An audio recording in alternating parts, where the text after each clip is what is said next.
what to feel, who drill you, diet you, treat you like cattle, use you as cannon fodder. Don't give yourselves to these unnatural men, machine men with machine minds and machine hearts. You are not machines, you are not cattle, you are men. You have the love of humanity in your hearts. You don't hate, only the unloved hate, the unloved and the unnatural. Soldiers, don't fight for slavery, fight for liberty. The 17th chapter of St. Luke is written, the kingdom of God is within man, not one man nor a group of men, but in all men, in you. You, the people, have the power to create machines, the power to create happiness. You, the people, have the power to make this life free and beautiful, to make this life a wonderful adventure. Then in the name of democracy, let us use that power. Let us all unite.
Sorry, but I don't want to be an emperor.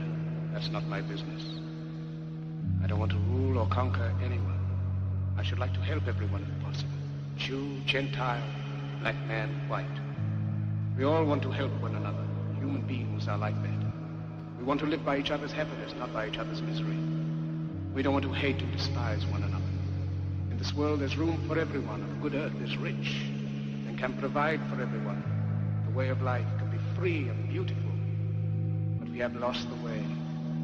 Greed has poisoned men's souls, has barricaded the world with hate, has goose-stepped us into misery and bloodshed. We have developed speed, but we have shut ourselves in. Machinery that gives abundance has left us in want. Our knowledge has made us cynical, our cleverness hard and unkind. We think too much, feel too little.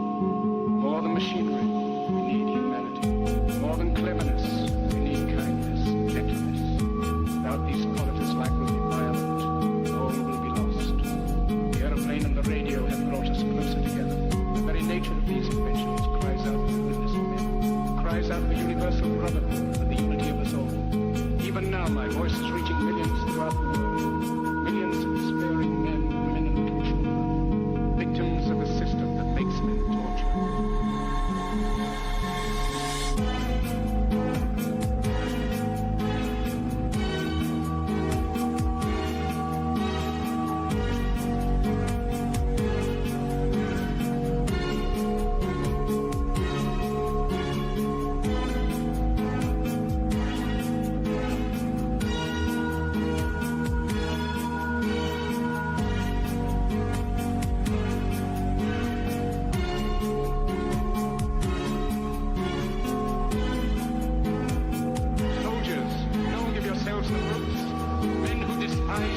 enslave you, who regiment your lives, tell you what to do, what to think, or what to feel, who drill you, diet you, treat you like cattle, use you as cannon fodder.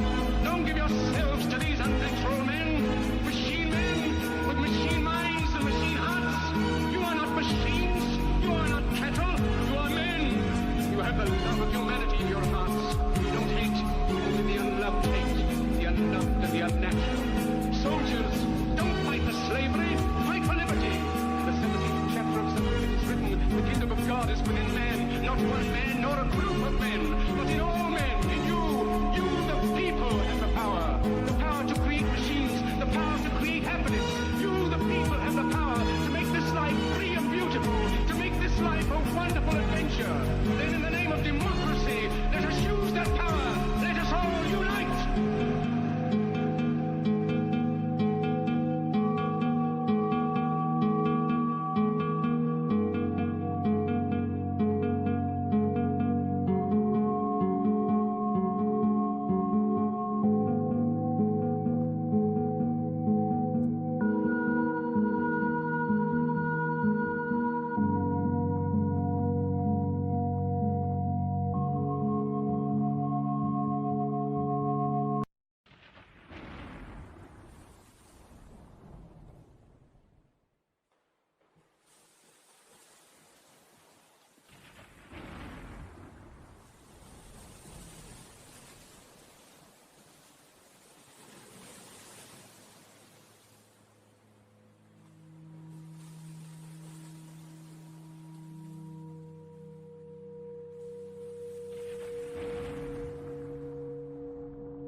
Sorry. But I don't want to be an emperor. That's not my business. I don't want to rule or conquer anyone. I should like to help everyone if possible. Jew, Gentile, black man, white. We all want to help one another. Human beings are like that. We want to live by each other's happiness, not by each other's misery. We don't want to hate and despise one another. In this world there's room for everyone. The good earth is rich and can provide for everyone. The way of life can be free and beautiful, but we have lost the way. Greed has poisoned men's souls. It has barricaded the world with hate. It has goose-stepped us into misery and bloodshed. We have developed speed, but we have shut ourselves in. Machinery that gives abundance has left us in want. Our knowledge has made us cynical, our cleverness hard and unkind. We think too much, feel too little. More than machinery, we need humanity. More than cleverness, we need kindness, gentleness. Without these qualities, life will be violent. All will be lost. The aeroplane and the radio have brought us closer together.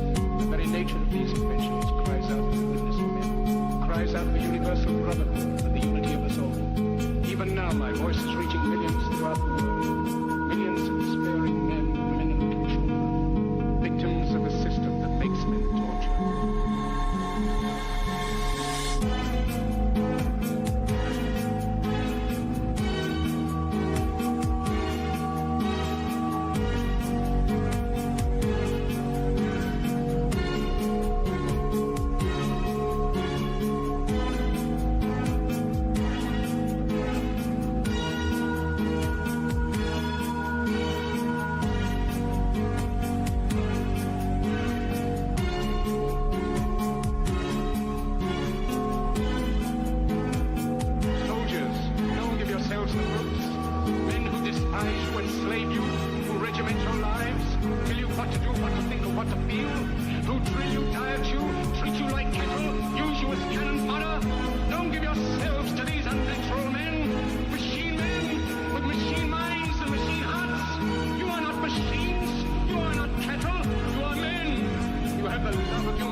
America, we are back, baby. Welcome to another episode of America Unfiltered. Glad to be back with you guys on the show today on Thursday. Again, another slow news day. Really nothing fucking happening again. We dealt with this last week and the week before, too. Not a lot of shit happening around.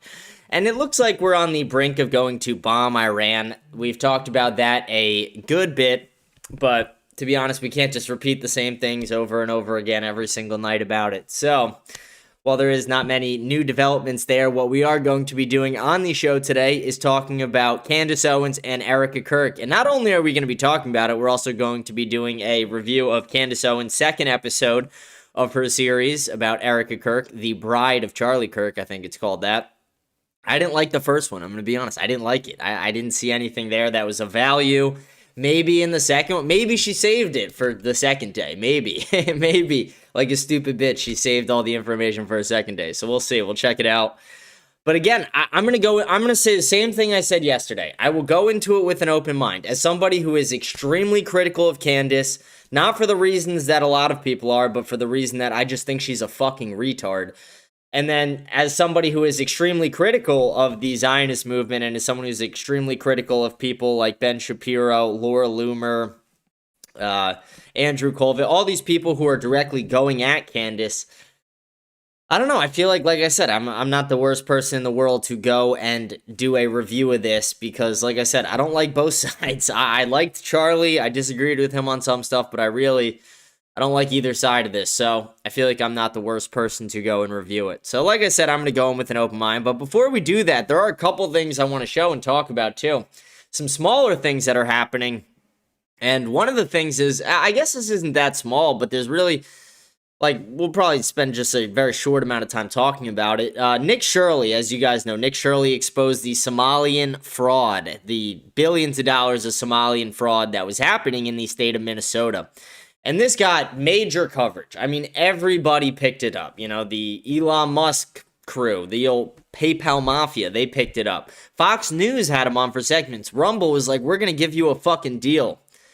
And then there's Tyler Oliveira. And Tyler Oliveira does something similar where he exposes corruption and he exposed welfare abuse going on by Hasidic Jews in Lakewood, New Jersey. And he also showed how they are going against the town, essentially. They are defunding the public schools to put the money towards private Jewish schools, which seems absurd that anyone would be able to get away with that.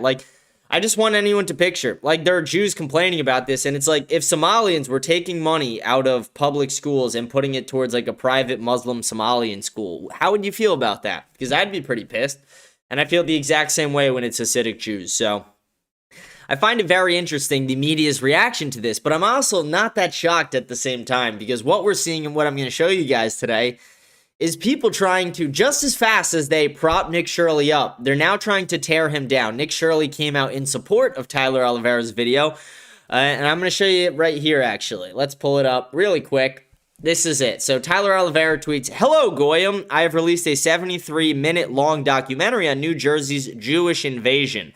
And then Nick Shirley goes, expose it all. Expose it all. And I want to show you guys some of the replies we get to the tweet. Some of the ones coming from Laura Loomer, like you'd see. As I said before, the GOP has a massive Nazi problem. This makes you a Nazi? I thought you had to go kill Jews to be considered a Nazi. I didn't think just saying that welfare abuse by Jews is bad. That makes you a Nazi now, guys. Apparently that makes you a Nazi now. It just keeps going on and on. You have tons of people who are going off about this all over social media, and it's just absolutely ridiculous. How is that bad? Him saying expose it all. I really question how that is bad. You have literally everybody at Fox News. You have Laura Loomer. You have Ben Shapiro. You have everybody in the Zionist lobby now calling him a Nazi, an anti-Semite, saying, I'm sorry I even propped this guy up. I'm sorry I gave his video about Minnesota any attention. It's okay, so when Somalians commit fraud, fuck them, we should fucking kill them and send them out of the country or whatever.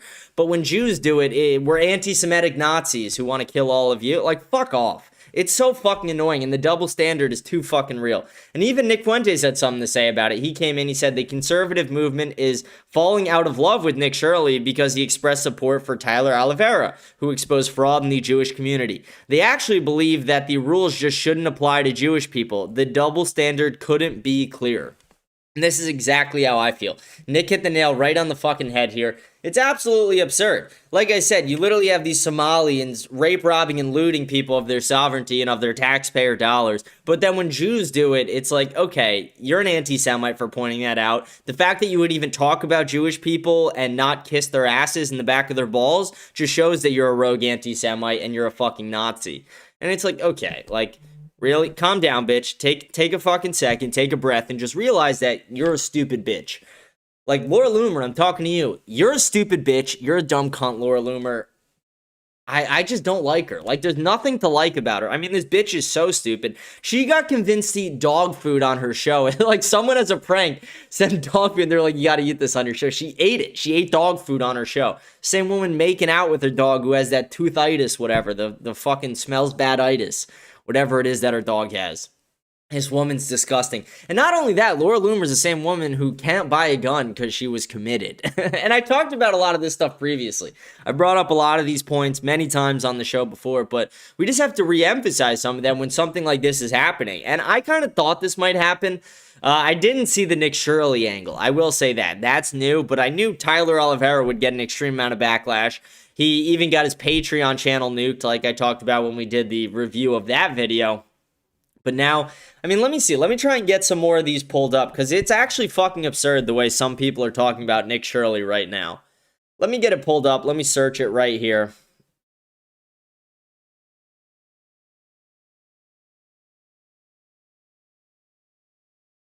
I don't know what. Now it's not fucking loading my fucking thing. Okay, here we go. It's loading now. I don't know. Let's go over to the timeline. I don't know if I'm going to get it just by searching his name. Like, let's search, like, Nick Shirley Nazi. let's see what we get when we search Nick Shirley Nazi. He's now being called a Nazi and an anti-Semite for making a singular comment on someone filming Jews exactly how he filmed Somalis. All right, let's get it from some new accounts. Breaking news. Saying Nick Shirley is not a Nazi apparently makes me a Nazi too.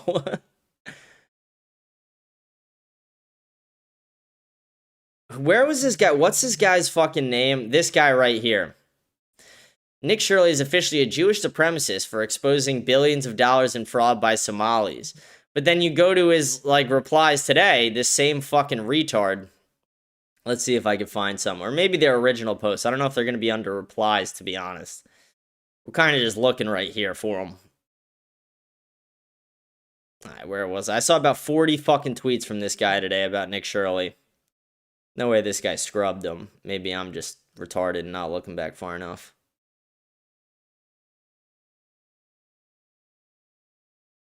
What's going on? Did this guy scrub all the Nick Shirley tweets?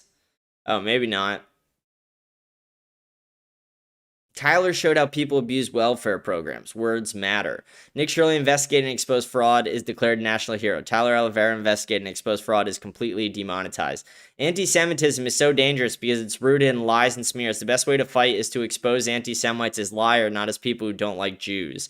These people lie more than legacy media, talking about Candace. This guy must have scrubbed some of these. Like, this is kind of crazy. Let's see. What's this fucking guy's name? Nick Shirley. Let's see. Let's see if he actually scrubbed them.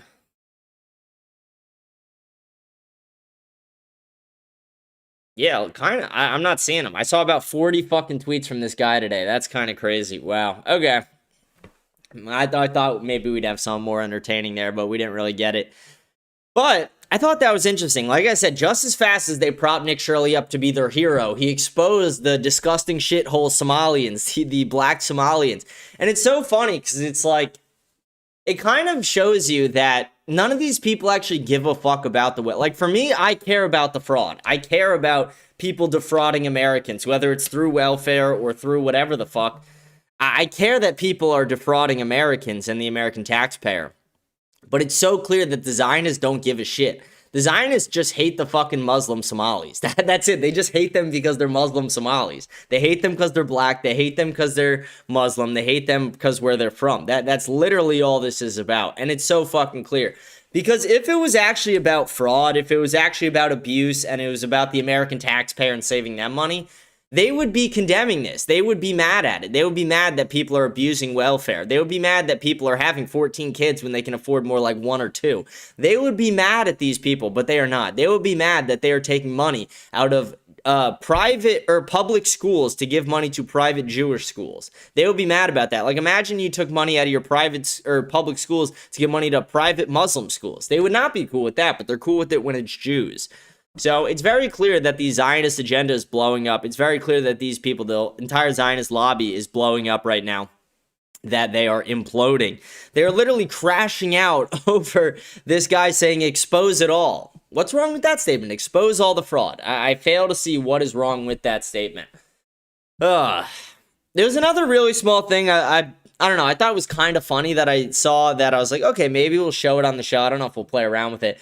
But I saw this. There's a new website that's going around, and it's called Check Her Body Count, checkhercount.com. And all you do, you post a girl's Instagram in it, and it will tell you her estimated body count.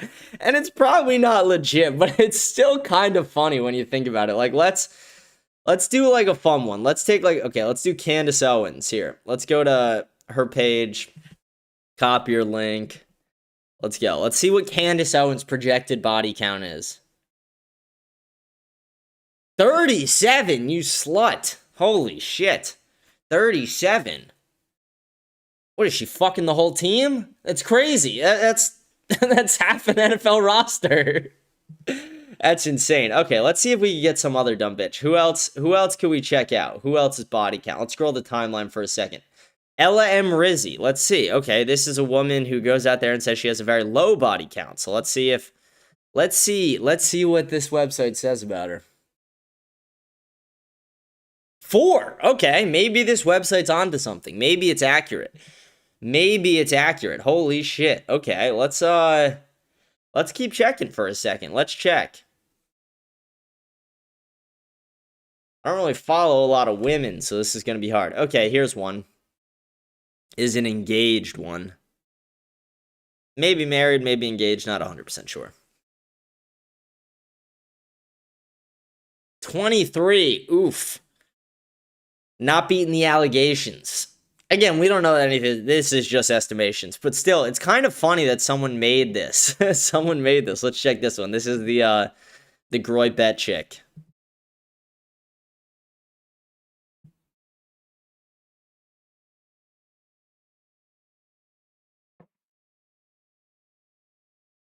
$14.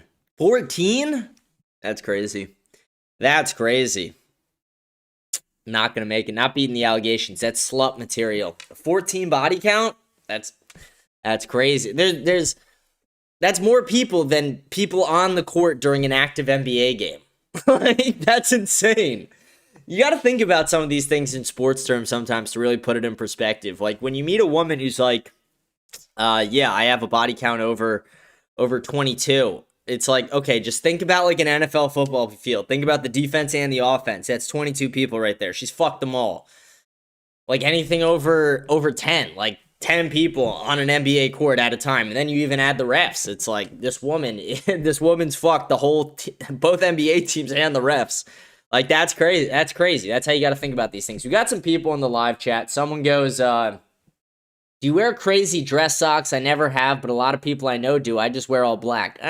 Usually I just wear like gold toes. You just buy like a pack of like 10 of them. They come in, different colors. You get like a maroon one, a gray one, another gray one, dark gray, black, all different colors like that. I'm not picky about my socks. Someone goes, how does Catholicism differentiate from Protestant? I know a lot of bigger differences, but what are some smaller ones? I don't know. There's a few, like the number of sacraments. We actually believe that the bread and wine turn into the body and blood. The way we do confession, we confess directly to the priests. Well, I think Protestants do it directly to God. Praying to the saints and Mary. Off the top of my head, those are some of the ones that I'm thinking of. Someone goes, having an IQ is an automatic 10 bodies, or having an IG is an automatic 10 bodies. But it was 4 black guys. I wonder what Sarah Stock has. Sarah Stock deleted her Instagram, so we can't really go check on the checker. If anyone has someone they want me to put in the checker while we're on the show, though, let me know, and I'll put this bitch in the checker. We'll check it out. We'll see how many bodies. Let's see if it works with, like, guys. Let's check out, like, Fishback. Let's check out woman propaganda. Does it tell you if it's men? Like, let's see what woman propaganda has. Let's see if this guy pulls or not. 37. Menace to society. Hayden McDougal, menace to society. Wow, incredible. Again, we're just having some fun there. There's, like I said, nothing in the fucking news to talk about. There's the Nick Shirley thing, the impending war with Iran, but other than that, there's really nothing.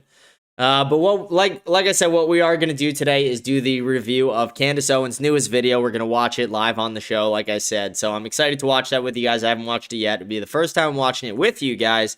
Again, please remember to like, smash the follow button, leave a comment. We read all the comments at the end of each show. Rate the show 5 stars on Spotify. Follow me on X, Instagram, whatever platform you're watching on. Just hit that follow button and join my Telegram channel by scanning the code up in the corner. Stay updated on all things America Unfiltered. But with that, let's get into this Candace.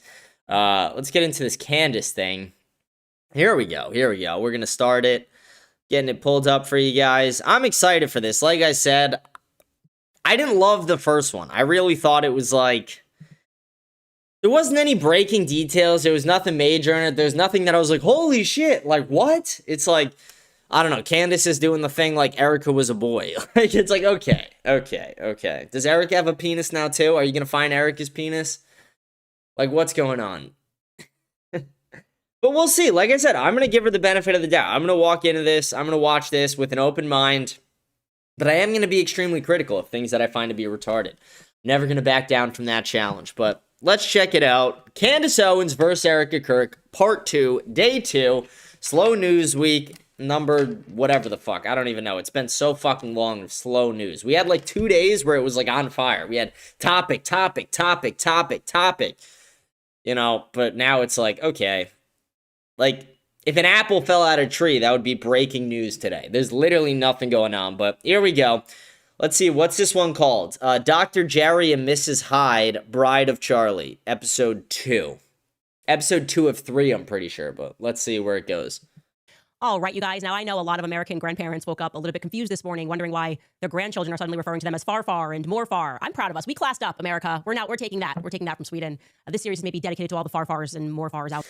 If you watched Candace's first video and then you texted your grandpa or grandma calling him that, you're not going to make it. You're a fucking loser. There.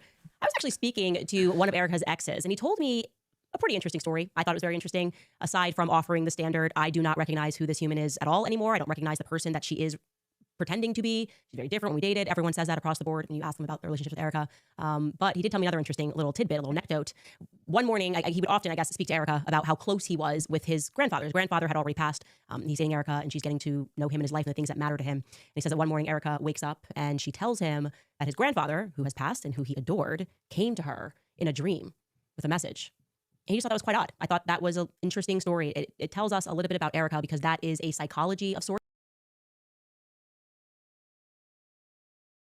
How long are we into this video? We're less than a minute in, and she's already talking about people seeing shit in dreams again. Why are black people like this? Like, seriously, why are they dumb? Why can't they ever beat the allegations? Never beating the dumb allegation. Like, we're 1 minute into the video, and she's like, someone came to her in a dream. It's like, you stupid bitch. In a dream? Okay. That's crazy. Like, it's actually insane. It's schizo level crazy. In a dream? It kind of reminds me of when Meghan Markle would spray Diana's perfume on to sort of attract Harry. We're learning a lot more about Erika and her psychological profile, and we are going to discuss more of that in depth today. So welcome back to Bride of Charlie. We have nothing to hide.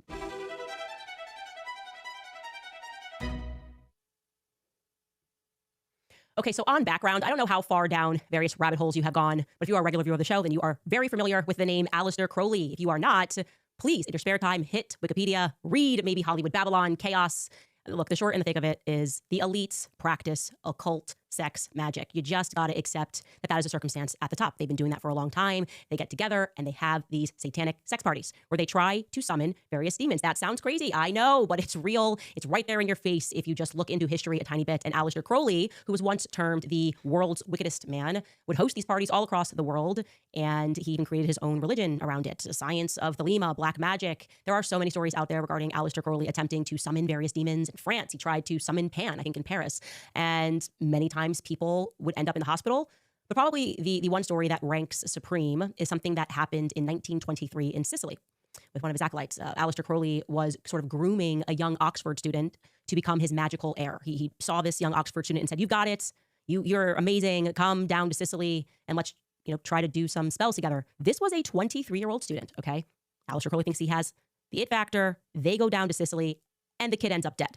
I'm actually going to bring on my producer, Ashley, to explain to you a little further what happened when they were working on an invisibility charm. Take a listen. Yeah, so basically, Aleister Crowley was convinced that he was able to make himself invisible. See, this is the problem that I have with Candace. It's like some of the shit is like too far. Like this is like invisibility charm. Like, come on. Like, this is my problem with women in general in politics. It's like, go be a mother. Like, what the fuck are you doing? You're talking about invisibility charms. Like, an astral projection on your fucking show. Like, fuck off. Like, I say I'm going to go into this with an open mind, and then immediately I'm just like, this bitch is... I get reminded of how retarded Candace Owens actually is, and it's really hard to be nice. I'm going to try. I'm going to try and be nice, but you guys have to understand how hard it is to be nice to someone this retarded. And he was trying to bestow that power upon his little magical heir, Raoul Loveday. This was during one of his infamous ceremonies at his abbey in Sicily. But during the experiment, they both got really sick. Aleister survived, he was fine. But the nurse that was helping them said that Raoul became slowly... Someone goes, it always comes back to voodoo magic with these Haitians. Yeah, dude. I don't know what it is about the blacks, but they're never beating the dumb allegations. Black people are never beating the dumb allegations. Fainter and fainter until he just completely disappeared. And so Aleister buried him in a quote-unquote empty coffin, like there was absolutely nothing in it. And later, Raoul's wife, who was there, she was present for all of this, she blames Aleister Crowley for this, or Crowley for this. But just a few years later, in 1929, they came out and said, "Oh no, actually, he just died from inflammation of the intestines, nothing to see here." So I'll tell you why this is important, why Aleister Crowley is so significant to things that are happening today, okay?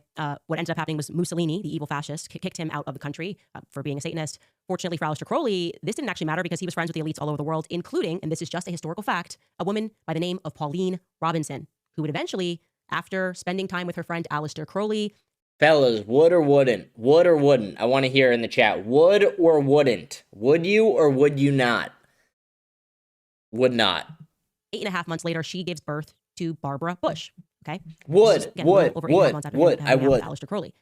Obviously, Barbara Bush is the mother of George Bush. Now, this is the source of the rumors that Barbara Bush is actually the child of Aleister Crowley. Now, why am I telling you that? Why am I starting this episode speaking about these occult rituals and the idea that the elites are practicing occult magic? It's because it's important that as we begin to connect dots throughout this series, that you fully digest, as I told you yesterday, that Operation... Do you think Candace goes to like a birthday party or like a wedding or something where they have like a live... what's that word? What's the... sleight of hand magician, like the guys who work real up close and personal? Like, do you think Candace sees that and thinks it's real? Like, do you think Candace actually believes in magic and shit? This is crazy. Like, this is actually insane. Paperclip was not about rescuing brilliant Jewish scientists who were being persecuted from Germany. It was about rescuing wealthy occult perverts like Sigmund Freud and his boys, referring to them as scientists, saying that they had scientific breakthroughs so they could go on doing perverted things and go on being the elites. The same families have been in power for a very long time. Everything else is just an illusion, okay? I don't know how some people don't recognize that. Just looking around at who they keep trying to tell us is a genius. How is it always the rich people? Do you guys really think that every offensively wealthy kid who makes his butler do his homework grows up and becomes a tech genius? That's just the story that we keep being told. Jack Parsons, unbelievably wealthy kid who created the Jet Propulsion Laboratory. That's the precursor to NASA's Apollo program. Oh, he was such a genius. He was trying to literally summon demons. He was Aleister Crowley's protege. He was doing the exact same thing that Aleister Crowley was doing, throwing elite sex parties, saying, we're going to create a moon child, everyone, sex, drugs. look, Elon Musk seems like a nice guy, but do I believe he's running 17 trillionaire dollar companies at the same time while also having 49 baby mamas? No, I don't accept that. Bill Gates, that one bothers me the most. Oh my God, shocker. He's in the Epstein files. Look at him, people. Look at him. Look at his face. Of course he's in the Epstein files. You really think this guy is such a genius? He went from computers to pharmaceuticals to poisoning African kids. He's just so genius. Yeah, I'm troubled the most by people who ever bought that man was smart. Poor middle class people know we can never go on to become geniuses. It doesn't work like that. Now, Here's the thing, like, these people are actually smart. They might be evil, but they're smart. Like, what do you, like, that's just retarded. Saying, like, Elon Musk isn't smart, or, like, Bill Gates, like, what are you, retarded? Like, I don't even like Bill Gates or anything, but it's like, to say he's not smart just shows that, like, Candace Owens, let's be clear here. Candace Owens, the woman who literally cannot fucking read, is calling other people dumb. Like, come on. This is crazy. This is schizo level shit. This is actually insane. Kind of want everyone to just wake up from this occult spell of thinking that these people are smarter than you. They are not. Natural geniuses, which do exist, like Charlie Kirk, you have to either play ball with the elites, meaning hand over whatever it is that you have built to fulfill our ends. Someone goes, Bill gave us the Xbox. Candace, what have you given us? Candace, your people gave us the AIDS. Like, that's all we got from your kind. Like, you guys gave us sub 100 IQs, sub 90 IQs. That's what we got from them. We got Xbox from Billy. That's worth a couple children. Whoa, I didn't say it. Maybe. Is Xbox worth a couple children? Like, you know what I mean? When you think about it, like, did Bill Gates do more good than bad? He gave us Xbox. You got to think about that. We do have to factor that in when we factor in that he was fucking Russian hookers, drugging his wife to get rid of the STDs that he gave her, and he was fucking kids on Epstein Island. But he did give us Xbox, you know? It's like Jeffrey Epstein was a bad guy, but he did get banned on Xbox Live for calling a kid a faggot. Like, maybe he's funny. Maybe. Like, sometimes you give the devil his due. Sometimes you just gotta do it. Let us be in control of the message. What you're doing is big. We want in. Or if you say no, you wind up dead. That's how the world works. And the military is responsible for keeping particular families in power. It's pretty much eugenics at the top and social engineering at the bottom. And we have proven over and over again as a society that we are subject to psychology. Our minds are malleable. They've trained us via marketing to poison ourselves so that we can't have more offspring, aggressive marketing campaigns, propaganda, repeat promises of scientific breakthroughs. A scientific breakthrough, oh my God, we had no idea it caused cancer. What do you mean she can't get pregnant? We're so shocked. This is what the military does best, okay? Psychological operations. You've seen it in this entire lead up to Erika Kirk. It is part of the reason, I believe, I don't know if you thought about this a lot like I have, why did the military choose to have us all watch Charlie's execution? Think about that. They could have just like poisoned his drink or something, done their standard, mess with the brakes and get into a car accident. I don't know. But no, they wanted us to watch it. They wanted to make sure that we all watched it and we had emotional reaction and that they could sort of harness our emotions to get behind Erika, right? Erika, that was where it was supposed to go. You watched it. She's the widow. That's why they just keep saying the thing. She's a grieving widow. She's a grieving widow. Never mind everything that she's doing right now. Never mind the lack of concern that she seems to have for this investigation. Me sitting down with her and her speaking about Charlie and never is emotion coming up. And she's like, yeah, I like to work. But then when I see the first trace of emotion, it's about her mother, who's alive, but Charlie's dead. Charlie's dead. Everyone.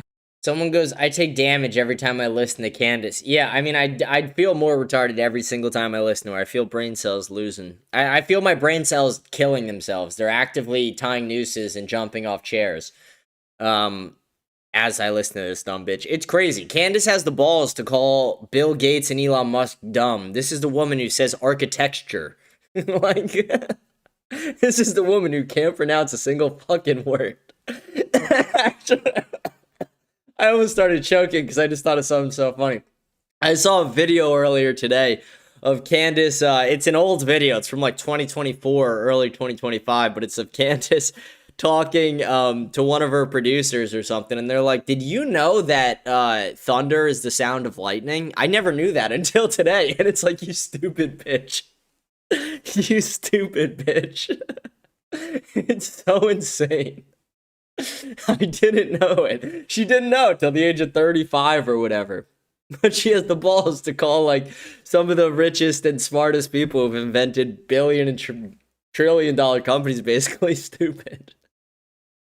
And this is the woman who's like, guys, I saw it in a dream. It has to be real. It's like, you're just another dumb woman. Like, how many times do we have to listen to women talk about their dreams? We go to politics to not have to listen to women talk about their dreams. And then Candace comes out here. It's like, hold my fucking beer.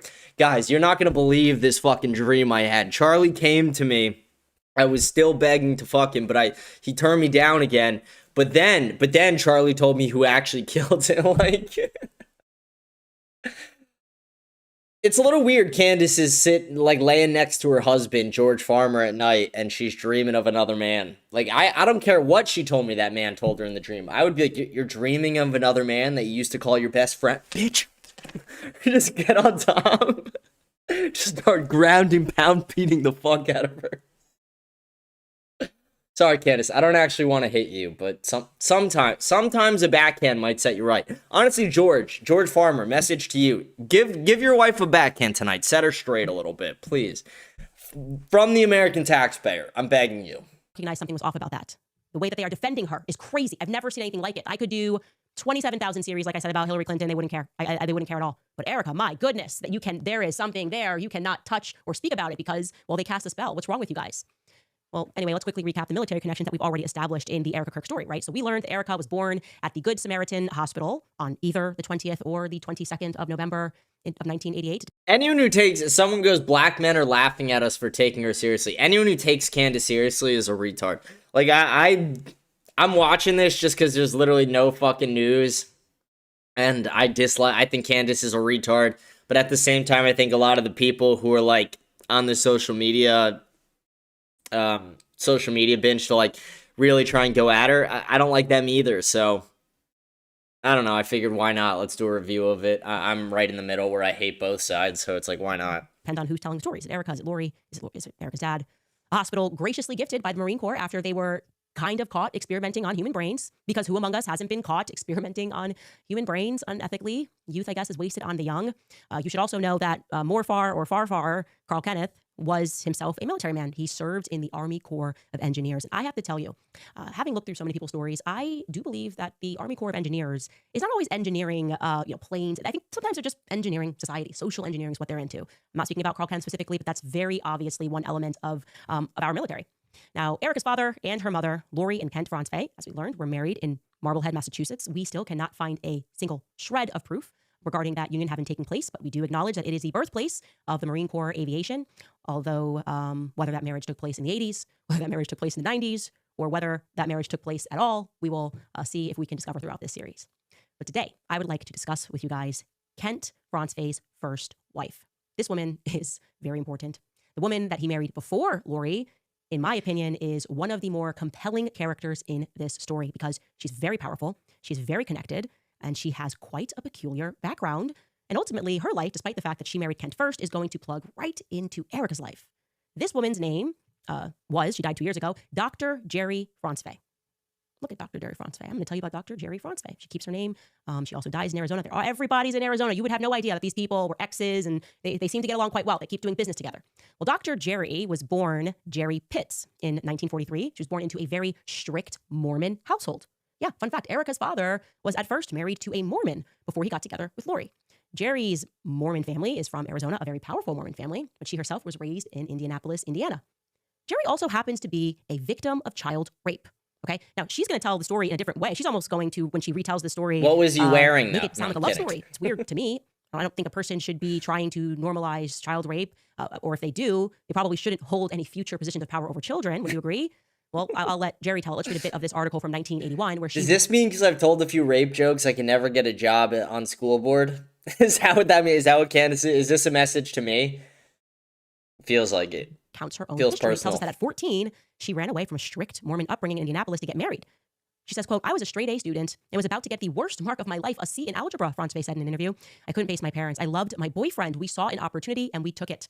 I lied about my age. I altered my birth certificate. I then smeared it with Clarisol to make it look older. 6 months later, we asked to come home and we were welcomed. She was a mother before her peers graduated high school and divorced before she was old enough to vote." Okay, so just to recap, she gets married at 14. Not mentioned is the fact that she's already pregnant. Okay, she then runs away for 6 months to the other side of Indianapolis, uses Clarisol so she can get married at 14, has this little shotgun wedding. She gets married to a guy named Carl Pangirl. Carl Pangirl, spelled Pangerl, is 5 or 6 years her senior. I can't really tell. Look, she's already telling us she's forging docs, so he could be 5 or 6 years her senior. And just so you know, he's going to go on to become a bishop in the Mormon church because marrying a child is apparently not a disqualifier. In fact, she tells us her parents welcome them back into the home.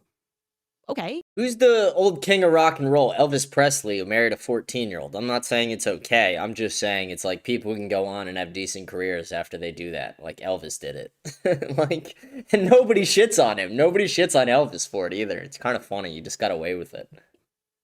Okay, I guess. Let's keep going. They divorce, and then Jerry somehow becomes a bookkeeper. She gets into accounting. So it doesn't matter that she got knocked up at 14, that she's married and divorced before she turns 18. She's still somehow able to just get a good job and begin a career. She becomes a bookie. She learns clerical machines. And I would love to know who exactly it was that she was bookkeeping for, because I think it probably was somebody pretty important. Because Jerry then suddenly marries some top brass in the military. Her second husband, and we're not going to just going to give the facts about him. He's a man named Kenneth Himsel, and he's a captain in the Indiana National Guard. He goes on to become a major general. They get hitched in 1965. Jerry's now got connections. She gets a bachelor's degree in psychology. That same year, psychology is what she is about to become an expert. That's going to be her career path She just gets psychology, particularly the psychology of children. It's now 1970. She's 27, and she becomes a social worker in Indiana.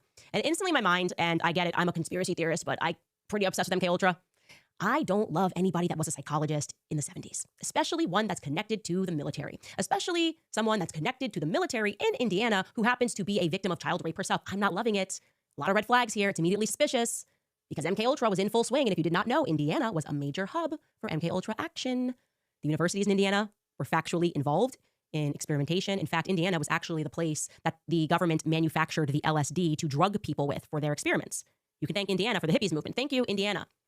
Anyway, suddenly Jerry's big time, okay? In 1971, she heads out to Chicago and she begins working for Quaker Oats for 3 years. Now, if you're like me, I was like, well, at least Quaker Oats, we know, hired a psychologist for what? She says she was helping them with marketing. What kind of marketing? Okay, the official story, like, I don't know, help us sell these oats. And if you're like me, I was literally thinking in my head, well, at least Quaker Oats was never involved in any weird MKUltra type experimentation or anything. Except for that one time when Quaker Oats was actually going into mental institutions and force feeding a bunch of radioactive oats to little boys. Look at this article. This is our government. Again, what were they wearing? Helps the radioactive oatmeal go down. Yes, Quaker Oats was conducting experiments on unsuspecting young boys. Yeah, I don't know what to say. Anyway, the Atomic Energy Commission teamed up with Quaker Oats to experiment on children. Now, how long did that go on for? Did Jerry Francois herself play a part in any experimentation on children with Quaker Oats? Was this even related to MKUltra? We're never going to know any of those answers. Put it out of your mind, because in 1975, the military orders the destruction of all of the files related to MKUltra. So what we have today, which is already terrifying, is just a skeleton of just how far-reaching that CIA program was. But I can say confidently, I've always believed that MKUltra was tasked with creating Manchurian candidates. I believe a lot of people in politics today went through weird psychology programs. It's my personal opinion. This is my podcast. I am entitled to it. Jerry meets and marries Kent Francois, jumping back into her timeline. Okay, she meets and marries Kent Francois. Your Honor, can this be Exhibit A for why women shouldn't have free speech rights? Like, can this be Exhibit A why women cannot be in politics or they shouldn't vote? Like, Candace makes women look retarded, and women they're already retarded. We already know that. Like, that's a well-known thing at this point. Candace makes them look really stupid. But black women specifically, never beating the allegations. Candace single-handedly destroyed any credibility that any black woman ever had. While she's working for Quaker Oats. And she's a few years older than him. She continues to climb the ranks as a psychologist, a master's degree, a doctorate. Now she's going by Dr. Francois. And her and Kent Francois moved down to Paradise Valley, Arizona, before deciding to divorce. Okay? We're supposed to believe that, okay, well, they're divorced, never going to see each other again. Maybe. Should know that once she becomes a doctor, she has arrived. She is now going to work for the biggest and most powerful families in the world. Okay? This is where it's going to get really fun, because she begins working for, not even just one of the most powerful families in the world, but it also happens to be a French family. France. I could never do a series where you're not there, France. The DuPonts. I kid you not. She starts working for the DuPont family, becoming the director of Guys, employee relations I just figured it out. I figured out the whole case. Erika Kirk is actually Brigitte Macron's penis. How is someone getting Candace's DMs and tell her that I just cracked the case? It's the only thing that makes sense. Erika Kirk has secretly been Brigitte Macron's penis this entire time. Wow, Candace, props to you, sweetheart. You did it. You broke the case open. Little help from me, but wow, that's incredible. Erika Kirk is just secretly Brigitte Macron's penis. We haven't been able to find it this whole time. but we've been staring at it the whole time. It's crazy. Because she's so good at psychology.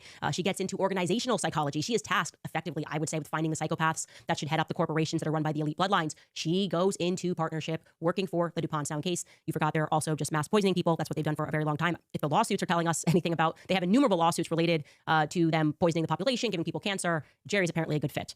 In 1983, DuPont completes the largest merger in corporate history with Conoco Oil, and they're able to do this thanks to Reagan and George Bush being in office, deregulating things, making it easier for private corporations to go in and do bigger deals.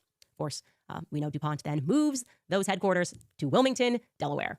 I just loved looking into her and just seeing that she's the DuPont woman, because I like to pause and reflect on past episodes when I don't know why everybody's freaking out about things. And I just like to consider how terrified they must have been when I'm looking into the Charlie Egyptian plains and I'm like, what's going on in Wilmington, Delaware? And I instantly hit the DuPont family. And then Erika's out there nervously at AmFest cracking like not funny jokes about Egyptian planes. She's like, oh, no, nobody from Egyptian planes are here. Tell you something, her jokes are going to become less and less funny as we get deeper into the series. Now back to Dr. Jerry. She is then somehow awarded an entire research center, at Radford University in 1983, a gender clinic of all things. She's a feminist and she's awarded a gender clinic, and they begin giving lessons to the military. My question is on what? Gender?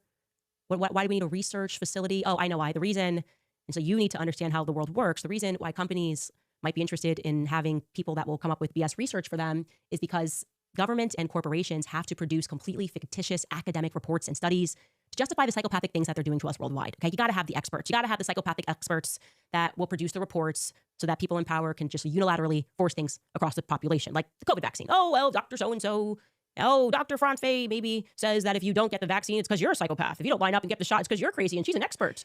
That sort of a thing. Just giving you an example. She wasn't involved in the COVID thing, to my knowledge, but that's the purpose, right?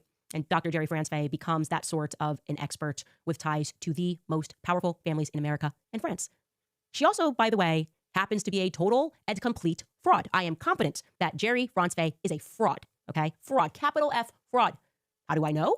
Look no further than this report that came out of Radford University that Jerry France produces pertaining to Native Americans and the Appalachian. I'm just going to show you the cover of this report really quickly. So it says that who's putting together this report? The Center for Gender Studies, and it lists 5 names: Marjorie Wayland, George Bourne, Richard Castor, Susan Friedman, Jerry France. Well, not what she doesn't communicate in this report is that that's her family. Marjorie Wayland is her mom. Richard Castor is her nephew, her sister's son. This is why they just get married so much, because, and I didn't even look into the other two. I just couldn't, once I realized that the 2 of these people were her family and they're going to produce a report, I just went, oh, she's like a whole fraud. That's just effectively Mormon mafia, right? We've done a report. I guess we can go into Native American. They need feminism or something. We can go right onto the reservation. These women want to be. How the fuck does this have to do with Erika Kirk killing Charlie or like being behind it? Like, I'm so lost with like, dude, this is just dumb women syndrome. Like, this is what women are like. They spin narratives that, like, they're so far-fetched and so crazy. Candace really is just a psycho bitch. It's crazy. Like I said I'd go in with an open mind, and more. Every minute that goes by that I'm watching this, I'm just like, holy shit, she's stupid. Holy shit, she's bad at this. Free, something like that. But I want you to see that into your mind. Mormons conducting research. Students conducting research. Again, this is a background episode, but that's going to become very relevant as we examine Erika Kirk's ties to Eastern Europe, as Jerry France gets involved in Eastern Europe, especially in Eastern Europe. What is going on, by the way, with all these Mormon missions? Tyler Boyer, I'm kind of speaking to you, my friend. I know about your time in Romania. I've got the receipts. Now, we'll dig into that. But the reason that I wanted to give you the background of Jerry France is because after this, heading into the 90s, the next thing she does in life is she gets involved with charter schools. She gets into the charter school business, particularly helping them to develop psychological methods with students. Yeah, you know where this is going. Dr. Jerry France is going to be the person that helps develop the Tesseract way. Tesseract schools, the school that Erika went to that is exceedingly problematic. And I'm going to tell you a little bit more about that after a quick break. Oh, all right, you guys may have seen the conversations. I said this the other day. If you buy ads from some stupid bitch on a podcast, you're not going to fucking make it. Fuck your ads. Fuck your ads. You're a piece of shit for running ads.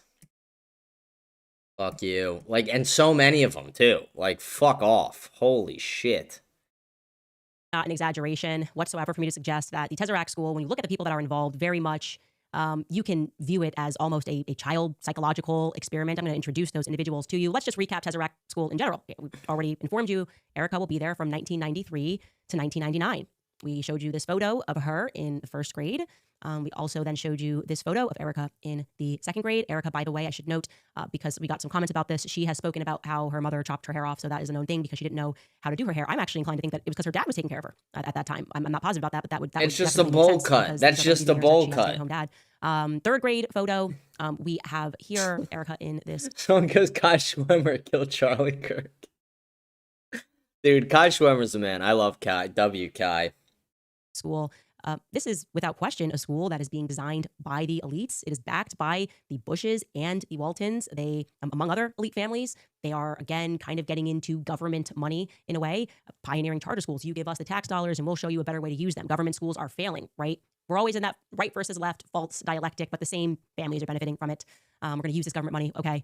Now, of course, you're going to do all that. You need to have your elite psychologists on board to help develop these children, how you're going to test them, how this is going to be a different model. And that is why it makes perfect sense that Dr. Jerry Franzwey, who conveniently is her entire Mormon family is from Arizona. Her and Kent had a home together in Arizona and in Paradise Valley, which is exactly where this particular school was. This was the first school, and this one is going to fail very quickly. But yeah, of course, she's going to help them draft those psychological models that, at the school that Erika attends. Now, Erika might not know this woman. She may not have met her. I would definitely be shocked if she didn't know about Dr. Franzwey. Is she just doing the models? Did she sit down with the kids? Like, what I'm trying to do right now is predict in my mind where Candace is going in the end with all this by, like, the end of the last episode of the series.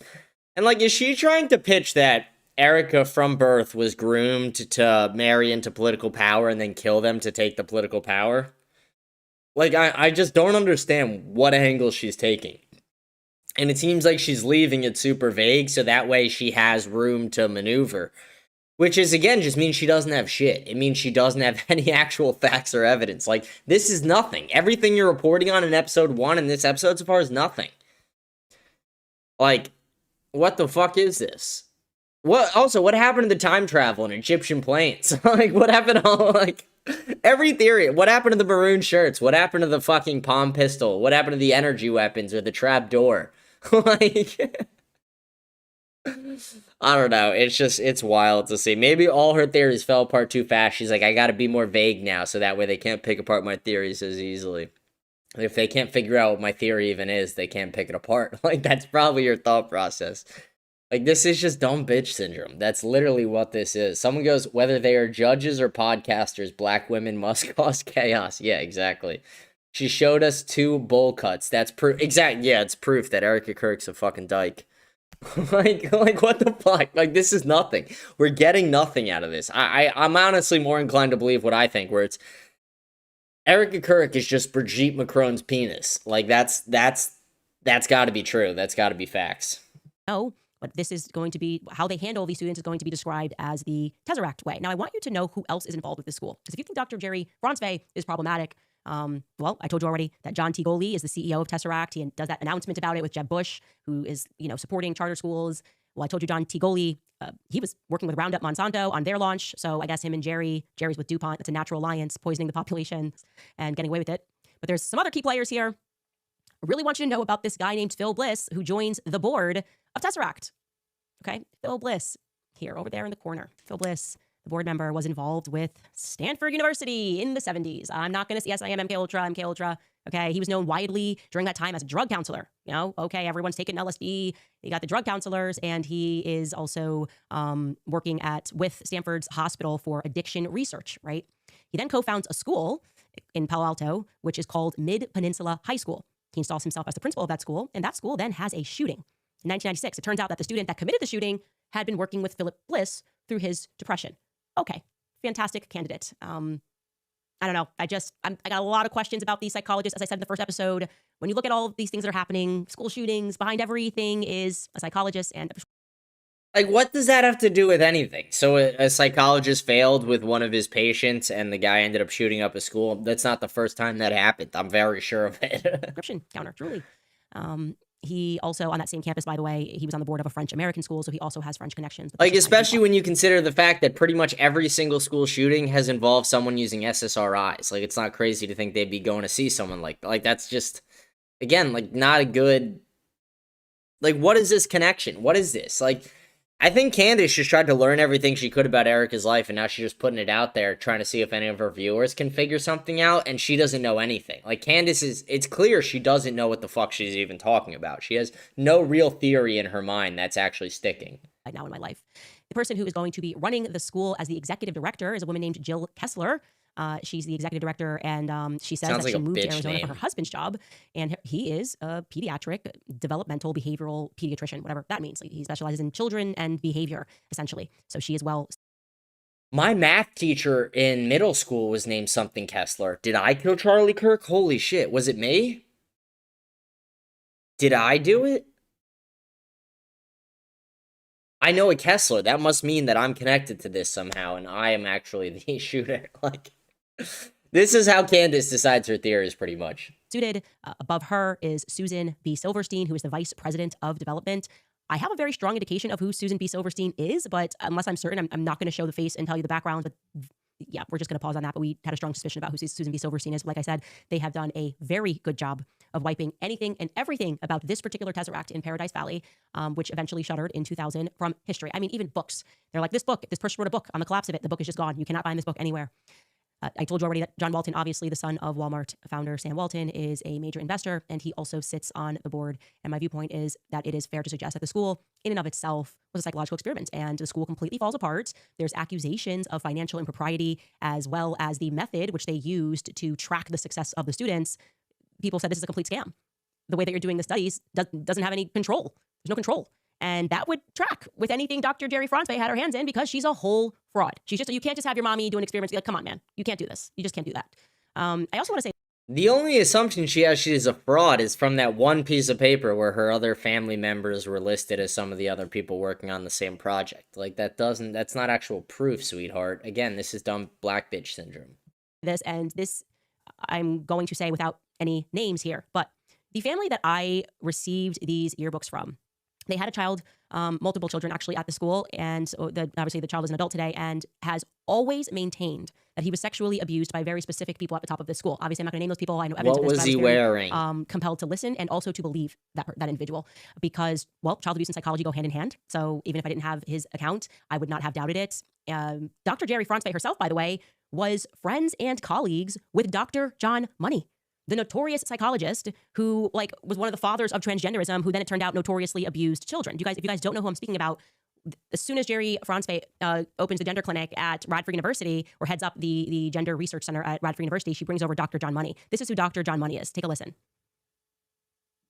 John Money, he's one of the greatest villains in history, and he is the father of gender ideology. And he became that by abusing two twin boys, one of whom had his genitalia basically destroyed in a botched circumcision. Money believed that sexuality was fluid, convinced these parents that he could raise that boy as a girl and it would be fine. Long story short, that didn't work out. That boy was every bit a boy. When he was told what had been done to him, it destroyed him, and he eventually ended up committing suicide. Money was a hero because he told the world that his experiment succeeded, and it wasn't until the young man comes out and tells his story that people realize not only did it not succeed, but he abused those boys horribly. People needed to know where this ideology came from, that this guy who abused these boys made them perform sex acts on each other. Yeah, just a colleague of Dr. Jerry Franzway. I am telling you, all of these psychologists are perverted. They are, I mean, I'm not saying like every psychologist that you know is perverted, but these people with the power and that are within close proximity to the elites, any incursion into history, any incursion into what happened and what went wrong into America begins and ends with these scientists, quote unquote scientists, that we rescued from Germany. And a lot of what we know and heard about World War II obviously is a lie, and many things have been covered up. The fact that we still celebrate these people in school, like Sigmund Freud, is your biggest clue that something is wrong. Something's very wrong and rotten at the top. I want to add this. Across the board, everyone that I have spoken to says that Lori, Erika's mother, is exceedingly problematic. Exceedingly problematic. They acknowledge Erika lies about a lot of details, and obviously on the basis of just the divorce documents that we went through yesterday, I can see that Lori might do some things that would not be described as honest. Okay, I don't think she is likely an honest dealer. But what people have said to me is she is the person, has always been the person in Erika's ear. She's this type A person that tells her who to go after in each and every room. She knows who those people are, who Erika should instantly transform into, what she has to say. I mean, one of her exes was very clear. He said to me, I was warned by another person in the beauty pageant world that girl will do anything to get to the top, and her mother will.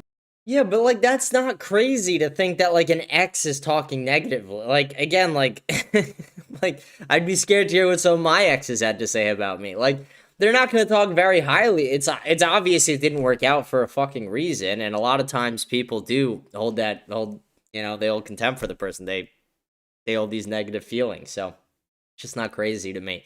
Again, like, I'm waiting for Candace to actually drop something that's like, holy shit, okay, that's crazy. But I have yet to have that moment. I've yet to have a single moment where I'm like, holy shit, that's crazy. She's onto something.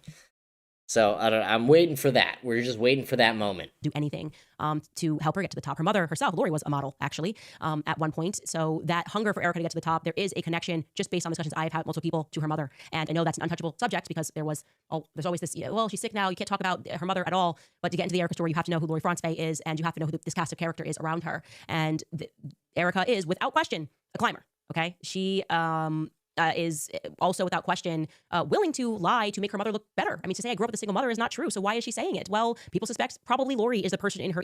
Who wouldn't lie to make their mom look better? You're just a bad kid if you wouldn't try and make it. Like, what do you mean? I would literally fucking do anything for my mother. Like, what? That's, again, just stupid. You're getting her to say that because it makes Lori look good. She wanted Erika to be famous, but let's not remove Erika from this. Erika desperately wanted to be famous. No one can deny that. Tomorrow, when we now begin in earnest to go through Erika's life, you will see she's never dated a normal guy. She's never dated a guy with a 9-to-5 job. Oh, finally, tomorrow we're gonna, on the final part of the Erika series, we're gonna dive into Erika Kirk, finally. For the first 2 episodes, not about her. The last one, though, guys, don't worry. We're saving it all for the end. And that's what Elizabeth Lane was hitting at when she was speaking about going through her exes. You can see that she was going to be with somebody. She was, okay, you're going to the NFL, you're going to the MLB, we can be on the Amazing Race together. You will see very clearly she is not dating a regular guy ever, okay? Her goal was to make it, and well, she was Miss Arizona. What do you expect her to... Like, she's Miss Arizona. Do you expect her to be dating a fucking accountant? Like, do you expect... Like, what do you expect her to be doing? You expect her to date a guy who works as a cashier at Walmart? No, she's Miss Arizona. Who do models and pageant winners marry or date? And it's high value males. It's males who do make a fuck ton of money. Males who probably don't have a 9-to-5. Because if you have a 9-to-5, you're not doing shit. If you're a wage slave, you're never gonna... I mean, I don't mean this to be a dick, but it's like you're never gonna make it past that unless you actually leave it and do something else. And if you're a supermodel or a pageant model or whatever the fuck, most likely, yeah, you're going to end up with people who are those higher value males, like Charlie Kirk, or like people who work in politics, or people who, you know, work in the NFL or the NBA or different things like that. I don't know. So again, I just don't find that to be like crazy that Erika Kirk hasn't had a normal boyfriend. Okay, she was Miss Arizona. No shit. Like... No shit, Sherlock. It's like, wow, Giselle, whatever her last name is, Tom Brady's ex-wife, never had a normal boyfriend. Shocker. It's like, okay, like, this is just retarded. Very much on the money when she suggested that, that she would have done anything to be famous. And like I said, you simply will not be able to deny that when you see the stuff that we have uncovered about her and the missing year. Drip feeding. I'll say plural, of Erika's life. Very weird. Where was Erika? She even admits she's missing. There's so much there. Anyway, we'll take a brief break before I just show you a clip of Erika just lying casually. Stupid bitch. All right, so guys, many let's ads. talk about something. So fucking annoying.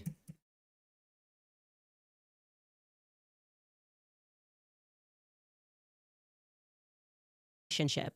And again, I don't want to get ahead of myself, so I'm going to get into this tomorrow, but the most important relationship that Erika had at Turning Point USA is Tyler Boyer. You'll recall that when I sat down with her, and I want to let you know that ahead of today's episode and yesterday, one of the questions that we keep asking that we can't get an answer is, how does Erika Kirk know Tyler Boyer? She couldn't recall that in person. We can't get an answer.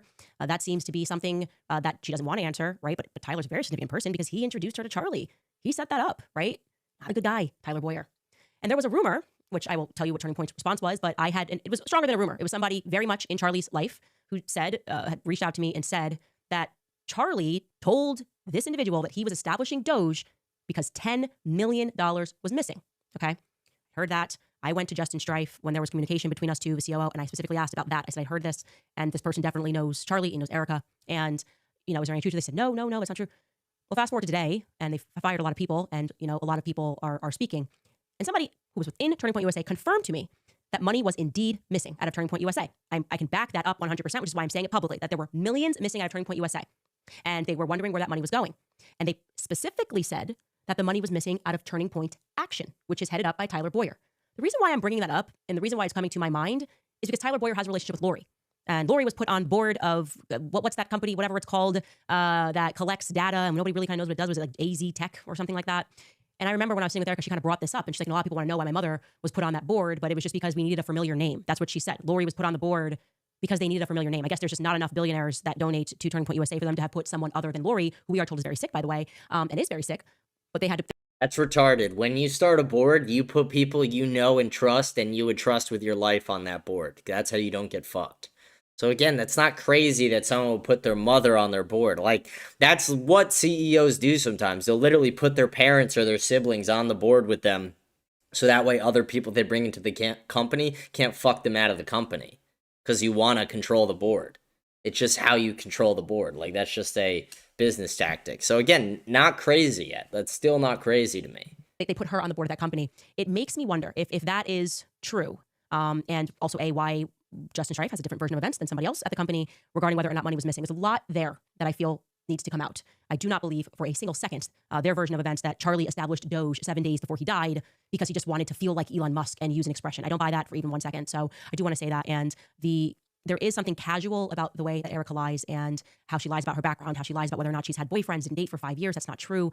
It's almost like she glitches and she doesn't remember. And there's an element of that to me. Yeah, because you're asking a woman whose husband just fucking got assassinated about, like, previous... like, who the fuck wants to talk about that publicly regardless? You definitely don't want to talk about it publicly after you're a widow. That's just insulting to your husband at that point. He feels like information is being downloaded, like she's remembering things and can't quite remember it. And I'm going to show you this clip because tomorrow we're obviously going to get into her pageant days and how she meets Tyler Boyer and the connections in Romania. But I do want to show you this clip of her just kind of lying very casually about how she got into the pageant world. This is her discussing that back in 2020. Take a listen. Was it after that? That's when you started pageants?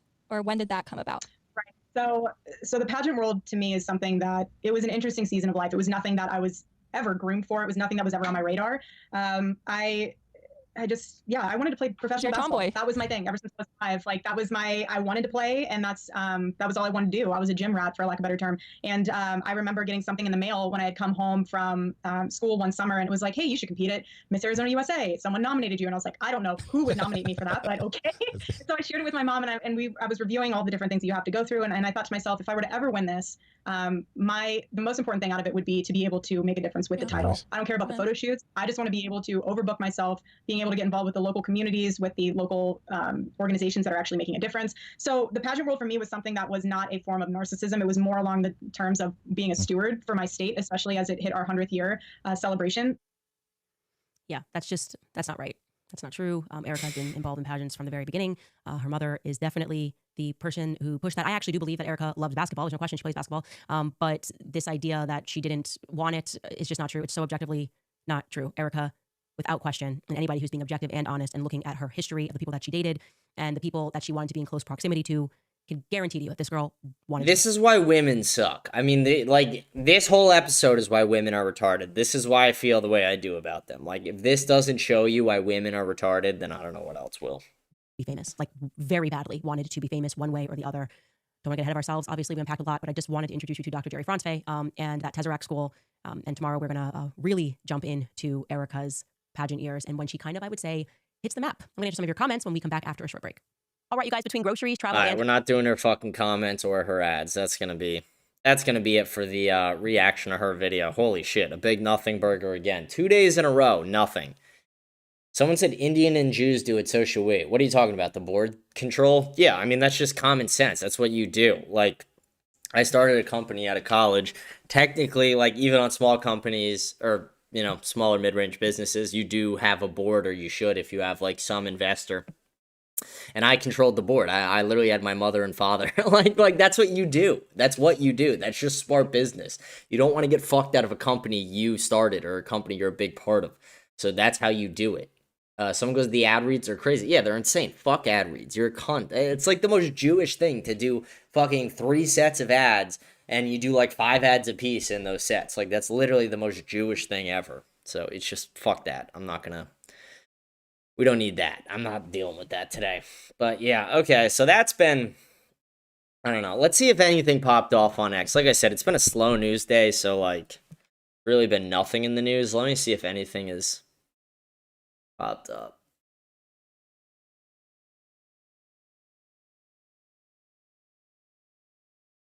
Nothing. Literally fucking nothing. Wow. Like, it's just, there's nothing going on. Trying to see if just quickly scrolling through the timeline, seeing if anything. No. Hillary had a hearing behind closed doors today. We'll probably talk about that tomorrow as we get more details, but it's like there's not really anything to report on today. Someone goes, Candace is a nothing Popeye's spicy chicken sandwich. Candace is just a retard. She's just a woman. She's like every other woman. She's fucking retarded. Like, absolutely fucking retarded. It's actually insane how dumb she is sometimes. It's so fucking crazy how stupid some of these bitches can be. But okay, let's just go on to our comments. Fuck it. There's nothing else to really talk about anyway. Hope you guys enjoyed the show. I also noticed, I want to give a huge shout out to somebody. I don't know who the fuck it is. It's one of my viewers, obviously. But someone started a clip channel for my show. Huge W for you. Thank you. Appreciate that. Starts really popping off. Maybe we'll talk a little turkey. We'll see. We'll see. If it pops off, maybe we'll see. We'll see what it does. But appreciate that. I saw them spamming clips on the timeline today. So huge shout out. Go follow America Unfiltered Clips on Instagram. Huge W there for whoever started that. Thank you. And they were funny. There were some good clips on there. But okay, let's do the comments. Remember to like, smash the follow button, leave a comment, read all the comments at the end of each show. Rate the show 5 stars on Spotify. Follow me on X, Instagram, join my Telegram channel as well by scanning the code up in the corner. Is there any way I can justify to the Catholic Church marrying white women and having a Latina girlfriend? At the same time? No. During separate times? Yeah. I mean, the Catholic Church is not against race mixing. I'm personally just against it because I want my kids to look like me. But the Catholic Church is not against race mixing, so as long as you're not doing it at the same time, you're fine. Candace is definitely onto something. Uncle Rogue been saying this, all you whippersnappers take notes. Candace is the only one actually pursuing anything involving Charlie Kirk. Do you think the FBI is? No. Now does she pursue bad information? Yes, that happens in investigations. If anyone is good at crime, Mossad or CIA, or both, they will overwhelm the scene with bad leads. Look into the Las Vegas shooting. Then you will understand it's much bigger than just a crazy guy shooting people. I know about the Las Vegas shooting. I mean, that was definitely a conspiracy, but I just, again, I'm not seeing any credible information coming from Candace so far. Candace is just trying to make as much money as possible. It's kind of how it feels a lot. God-given discernment prevents us from falling for Trump's shaking hands and kissing baby acts. Where's the action? Manja manja. Manja manja. I don't get how you're called an anti-Semite when your Lord and Savior is a Jew? Alright, let's chill on that. He founded Christianity. He founded Catholicism, but yeah, call him a Jew, whatever.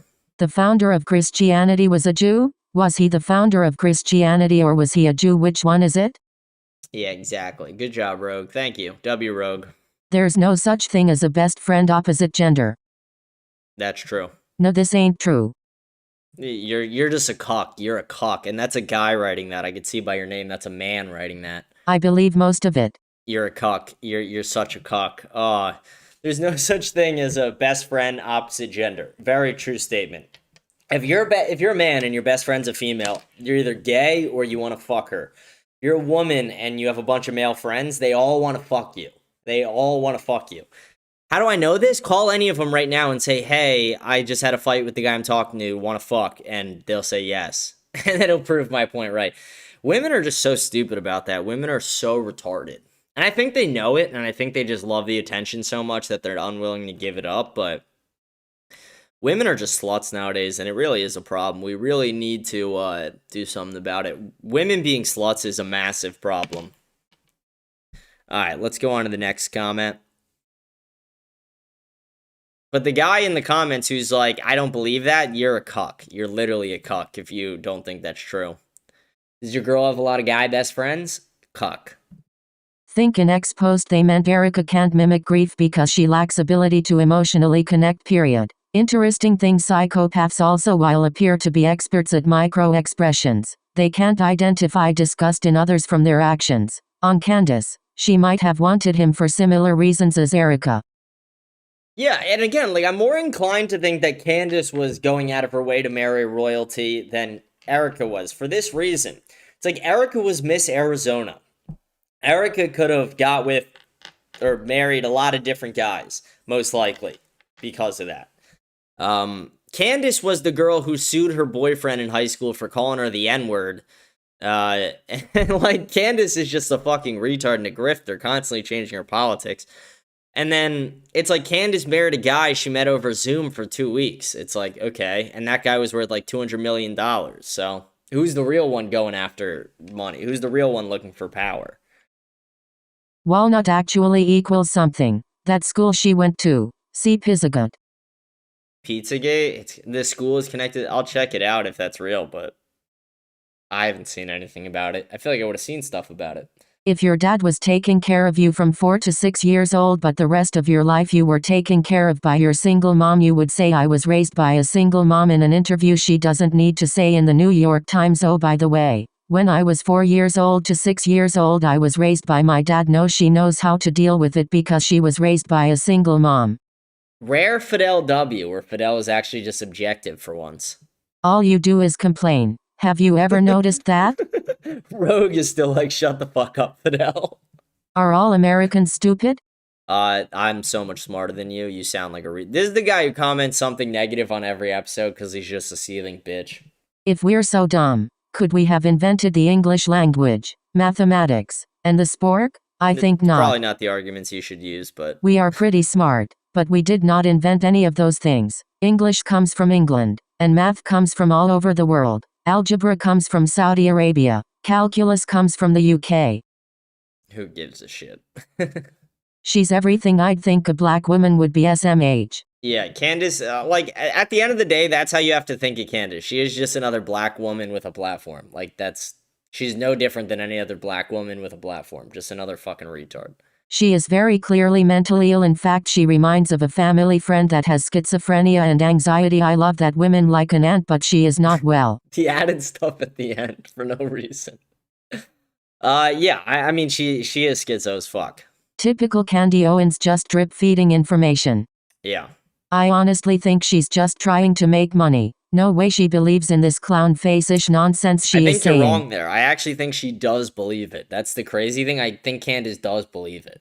Candace is the dumbest bitch I have ever seen because Morfar quite literally means father of mother face with tears of joy. Jesus Christ, how on earth does she get these conclusions from such little information? That's the thing. She's a woman. That's what women do. Women hear one thing and they turn it into like women hear anything and they're like, holy shit. Like, then their whole mind is blown and they have to create this whole spider web of nonsense.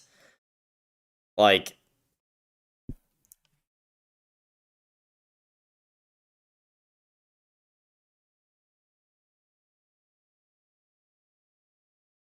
this, let's see if I can get it popped up.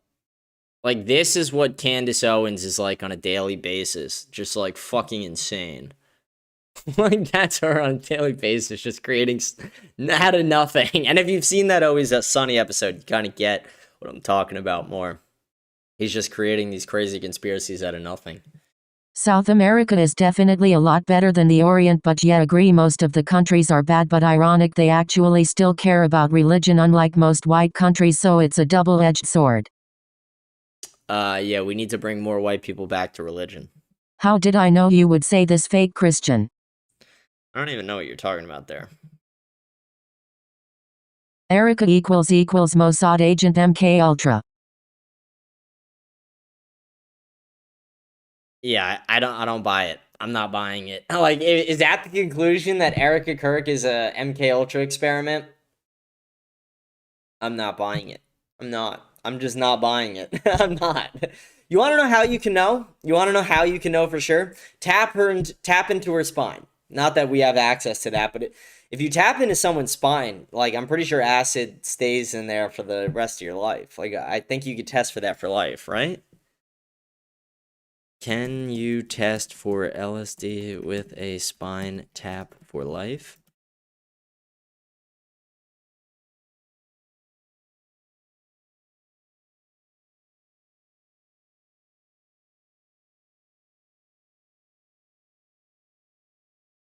Oh, I thought To be honest, I thought it stayed in the spine for life. Maybe I'm wrong, or maybe Google AI's. I don't know. One of me or Google AI, one of us is wrong. Yeah, I'm not buying the MK Ultra experiment. I'm just not, like, I know MK Ultra is real. I've done research on it. I've read books on it. I know that's real. I don't think Erika Kirk is an MK Ultra experiment. Christ is king, prince with medium skin tone. Christ is king. That's cool to have an uncle in a mob show or movie. Yeah, dude, my uncle was in Sopranos twice as an extra, my great uncle. Many Bible passages are not literal. The part Revelation you mention is talking about the Pharisees, a specific sect of Judaism which participated in Jesus' death. The idea that the Bible justifies blind hatred of Judaism as a religion is ridiculous. I never said it's blind hatred of Judaism. I just said that Revelation, like, do I have to read Revelations 3:9? That's, again, not what I said. You could read it yourself, but that's retarded. That's just misquoting what I said. How likely is the fight night card for Saturday being cancelled due to Mexico being a PvP lobby right now? Is this Saturday in Mexico? Where is it in Mexico? That's the question.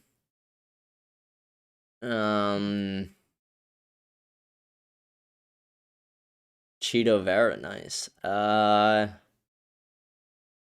Where in Mexico is it?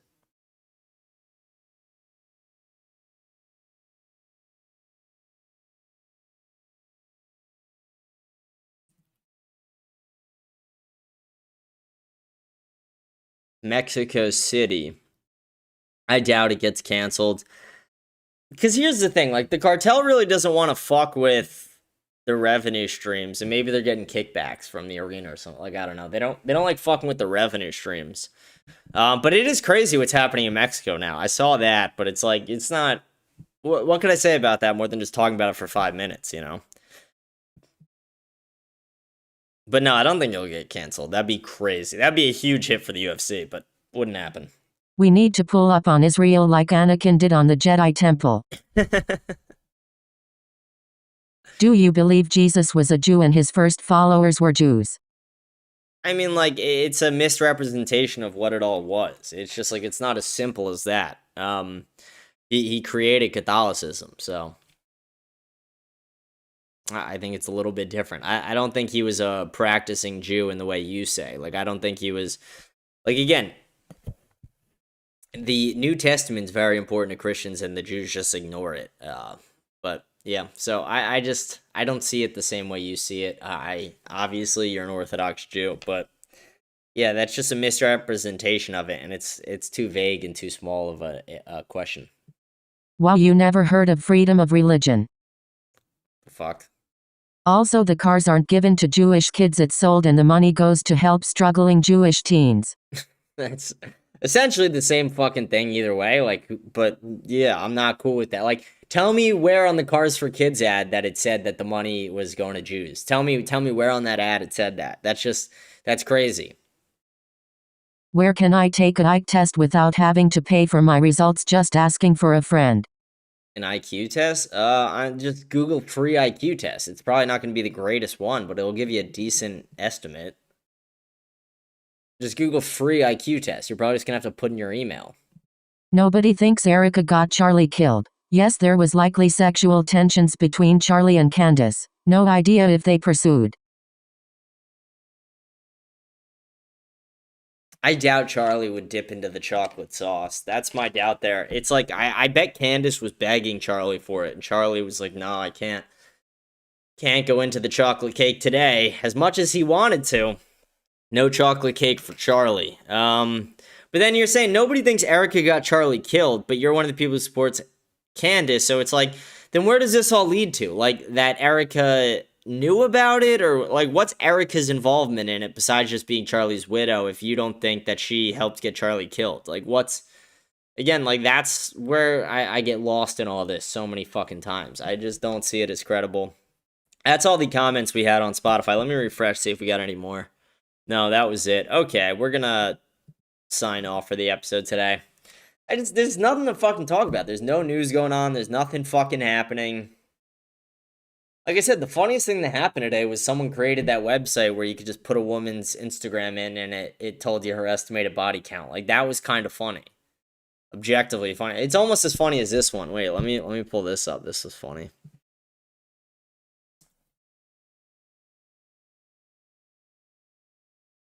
I think this is the website. Yeah, here, wait. Let's get this. Like, this is funny. This is a website called Peace and Quiet, and it shows you where all the black people live. And how to avoid them. It shows you what spots to avoid. You can see the thing here, like the little rating thing here. The PQ index, Peace and Quiet index. Like, that was funny. That it kind of reminded me of that for some reason. Super funny. And then it gets even funny. You could like filter by names: Jamal, Tyrone, Lakeisha. Like, so funny. So like, there's different filters: violent crime, bail bonds, public housing, section 8, homeless assistance, payday loans, check cashing, pawn shops. Boost Mobile, liquor stores, beauty supply, dollar stores, smoke shops, coin laundries, cannabis dispensaries, Popeyes, Waffle House. like it's actually pretty funny. The MLK streets, that's a great one. MLK streets. What are the stats? What's the stats? Violent crime coverage. What's leaderboard? Oh, it's probably people just adding to it. What is Peace and Quiet? Peace and Quiet aggregates publicly available commercial and institutional data to produce a relative measure of commercial density across geographic areas. The PQ index combines multiple data layers into a single 1 to 100 score for each area, where higher scores indicate lower density of selected commercial indicators. Coverage currently includes the United States, UK, Ireland, and France. Yeah, just guys, if you want to find out where they all live and where to avoid, check this website out for sure. Peaceandquiet.io. Super funny that someone created that.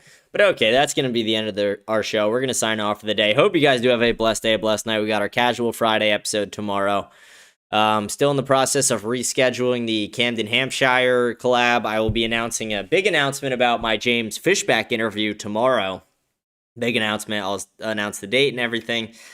Tomorrow, we just got that down together. I don't know. I saw a James Fishback thing that I thought was like, maybe it's worth watching. Maybe we do it tomorrow on the show, because I'm not sure if we're going to have any fucking news. So maybe I save that to watch tomorrow, because we'll do a casual show. But there was a funny, I don't even know if you call it funny. Like, these guys probably like didn't do him any favors with this. But let me finish what I'm saying. They probably didn't do him any favors doing this interview with him. Probably maybe hurt his chances more than it helped. And Fishback even acknowledges that during the interview. But that's the good thing about Fishback, is he will talk to anybody. He'll talk to any Floridian. He'll answer any questions, even the really hard, damning ones.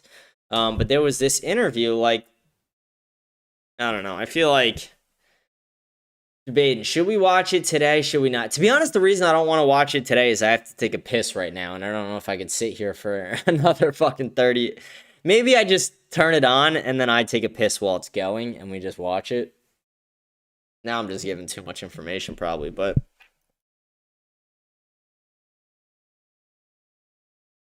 let's see. James Fish. Here, it's this one right here. Maybe we just do that really quick. Let's get that full screen. Let's get the QR code off the screen. Okay, maybe we do this before we sign off. I don't know, because I still feel like I should. I don't know. Yeah, let's do it. Fuck it. Why not? Okay, I'm going to put this on for a second. I'll be right back in one moment, but I'm going to put it on. We'll get it going for you guys. It's only a 30-minute podcast, so it's pretty quick, but it's interesting to see like how Fishback responds to some like crazier, harder questions. But here we go. Back. Good to see you guys. I'm glad we finally made it work. Yeah. Sorry for all the delays. Yeah, no worries. Good to be here. So we'll jump right into it. So my brother Jackson and I, we are proud heritage American pro-white patriots. And we both believe that demographic replacement is the foremost issue that we face in the country. And we think that anybody that is a white person, that should also be the foremost issue for them. You may disagree. Are you white? Are you a white person? It's a good question. Am I white? I haven't really thought about it, honestly. I mean, my father's white. My mother was born in South America in Colombia. She was the first generation to come on her side of the family. And my father's family from Fishbacks have been here since the 1760s. So I don't know the answer to that question. The 23andMe is still coming. Yeah. We'll post that soon. I challenge Byron to do the same. I think it's actually less important and more important to recognize the fact that if you're an American citizen of the United States of America, you have to recognize that the founding stock of this country was white. If you're going to be someone like Vivek and come to this country, who is born to parents who were not citizens, lecture us about our culture, in many respects have contempt for our culture, bring in foreign nationals through schemes like H-1B to lead the replacement of American citizens, that's a problem. You say you're a heritage American. There are heritage Americans who are also black, called foundational black. I'm back, everybody. Sorry about that. But yeah, I thought it, first of all, he starts off the show saying, sorry for the delays. So I'm not the only one. James CNX Fishback has gotten. But then, yeah, like these guys ask some more, you know, crazier, less political friendly questions. And it's interesting to see how Fishback goes at it. I also just fucking hate that, like, doing that to your ears is just gross. Like, that's just what this guy has on the right. And the guy on the left. Like, why are you both piercing your ears? Fucking weirdos. Americans. I think that anyone who's a United States citizen who pledges their sole allegiance to the United States is someone that I would want as a part of my movement. So you're more of a civic nationalist. You don't think that ethnic identity is integral to a nation? Well, I think that if you killed every single American and replaced them with Indians from Mumbai, it would cease to be America. Well, what if it happens really slowly? The Great Replacement is real and it's bad and it needs to stop. And the way you stop it is actually by changing immigration policy. So I would support a federal immigration moratorium, but I think at the state level, it's also about being real that things like TPS, asylum status, H-1B, H-2A, H-2B workers who come here become chain migrants and bring a culture that is foreign to ours. Interesting. I personally don't think you're a white person, and the reason why that's important is because if we're putting America first, we have to make the distinction between, you know, what an American. Fishback's whole demeanor change right there. I personally don't think you're a white person. Actually is America an idea or is it a people? And if we're putting America first, I believe we have to put the people first. And I don't think that we can put America first without prioritizing the founding stock. This country wouldn't exist if it weren't for white Anglo-Saxon Protestant people. Let's be real. So if you're putting America first, you got to put white people first. So as governor, how are you going to prioritize white people? I'm not going to prioritize white people. Why not? I'm going to prioritize American citizens in our state. I'll tell you this. Let's give you an example. If someone who's white immigrates here 20 years ago from Scandinavia, from Norway, and someone who's black, who's been here for 7, 8, 9 generations, who is more of an American in that situation? I think it's about blood. Right, but they're white, they're from Scandinavia, and they've been here for 20 years or 20 months. I think it's proven pretty consistently that people of European heritage can assimilate to American culture. But I think people outside of that continent are less reliable in that regard. Like, the guy is correct about the assimilation thing, but Fishback gave a perfect answer there. This is why I like Fishback as well. Like, even under pressure, this guy's able to deliver. I mean, look at the immigration problems right now. We have a fundamental incompatibility with people who are not like us. When you say it's incompatible, what are you referring to? Look at the... I mean, you want to talk about crime statistics? Sure. Okay, a black person is 41 times more likely to kill a white person than the other way around. I'm not okay with that. I agree, and that's why you need to have actually someone who's tough on law and order. That's why I support a 3 strikes law that says if you commit your 3rd felony, you're going to prison for the rest of your life. But I also think that we are bound by the 14th Amendment that says that equal protection is given to all American citizens. And my view, what I would tell to a black supporter who asked me the other day in Miami, what's your position for black Americans? My position for black Americans is my position for all Americans. You should be able to exist in your own country without being replaced by foreigners. Whether those foreigners are white or black, it's irrelevant. Look, I don't want a young black girl to lose her job, to lose her home, to lose her dignity by some white South Africaner coming here. That's not right. And so my view is really simple. America is not an idea, because if it were an idea and you killed everybody here and replaced them with Indians or Chinese, it would absolutely cease to be in America. Why? Why? Yeah. Because, well, we can talk about culture as one, but we can also... Where does culture come from? It largely comes from race and ethnicity. So look, I mean, the whole foundational idea of this is what kind of country do we want? There's this big debate about whether a certain country has a right to exist. I think American citizens have a right to exist in their country without being replaced by foreigners. That's the view that I have. There's a lot the federal government can do with an immigration moratorium, but there's a lot that I can do as a state governor with respect to deterring this type of foreign immigration to our state. So you think that Americans shouldn't be uprooted, and what constitutes an American is explicitly you have legal residency, and it's sort of nothing else. But there is sort of an American culture, and these admittedly are downstream from race and ethnicity. Well, I don't think it's paperwork. But I also don't think that if you're white and you've been here for 2 years and you're from Norway or South Africa, that you're more American than someone who's the direct descendant of slaves. Are descendants of slaves really American, though? Yeah. What makes them American? Because Well, they've been here. They've been here and they've fought in every single war since our country's founding. So yeah, I think people who shed blood, who fought for the soil of our land, regardless of the color of their skin, are more American than people who got here 2 years ago. Most of that blood Good has been political answer. Sure, it doesn't change the fact that the individual who lost their life or who sacrificed doesn't change that fact. I mean, proportionally, black men are only 13% of the population. So yeah, I mean, most of it is going to be white blood, absolutely. But there are brave black men in my state, in our state, who have gone to war, not just in the global war on terror, but in Korea, in Vietnam, World War I, World War II, the Civil War. Their contributions matter just as much. That's true, but predominantly that experience has been one reserved for people of European descent. And I think it's important for us to make that observation and not just count that out. Well, I mean, you can make the observation. It doesn't make it, I mean, it's an observation. It's empirically true.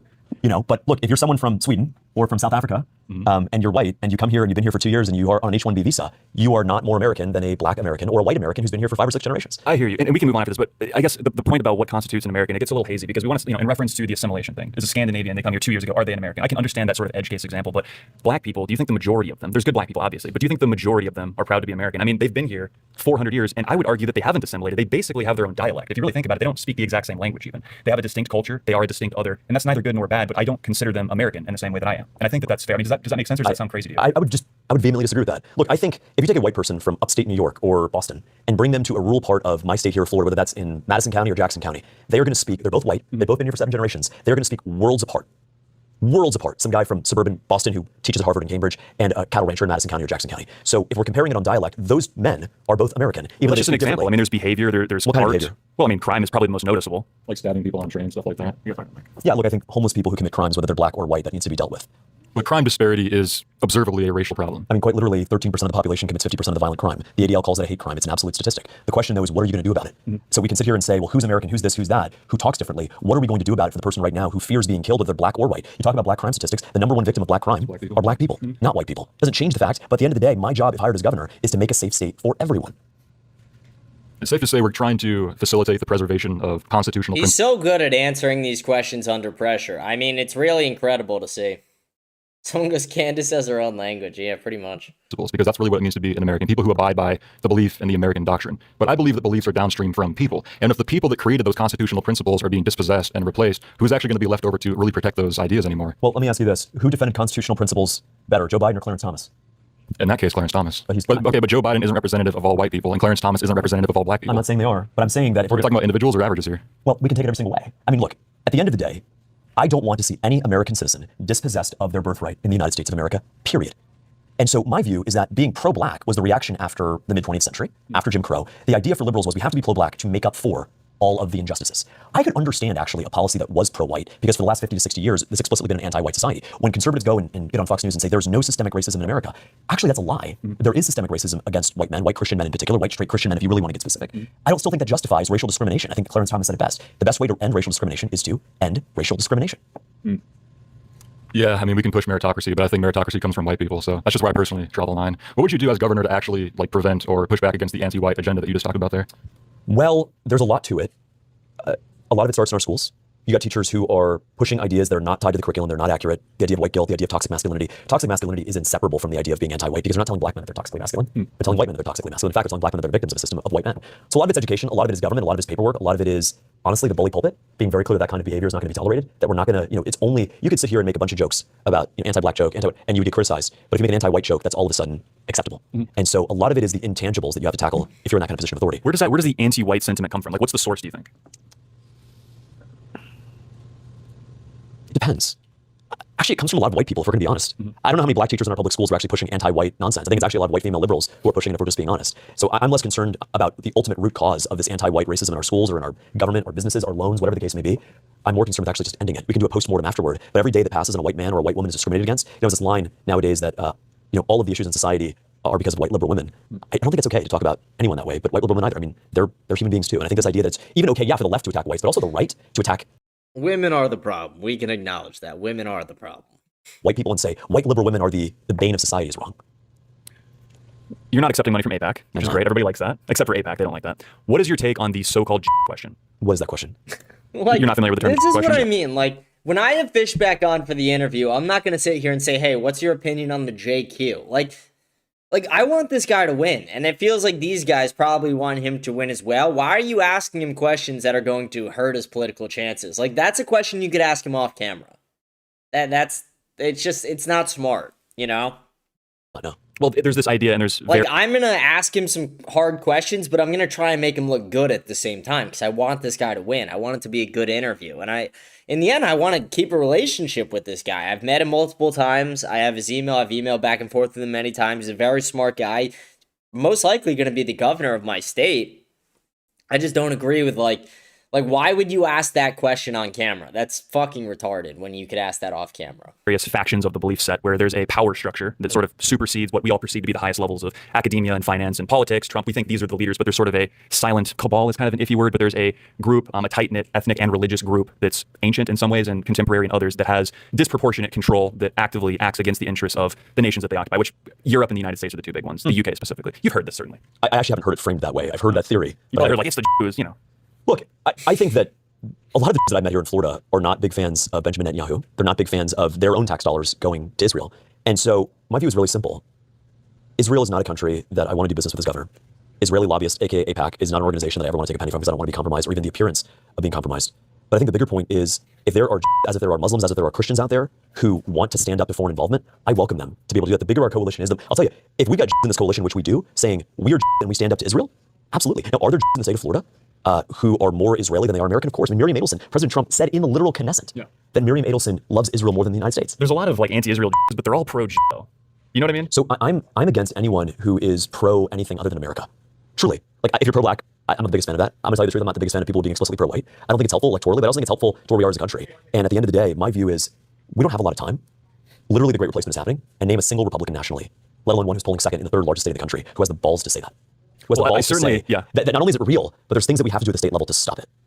I will certainly hand you your flowers. You're hitting all the accurate points. And I think are they white flowers or what kind of flowers are they? Look, we don't discriminate. You know, but I think that at a bare minimum, your rise, your very rapid rise, is a signal that we're most certainly pointed in the right direction, whether or not we flesh it all out in one interview. You know.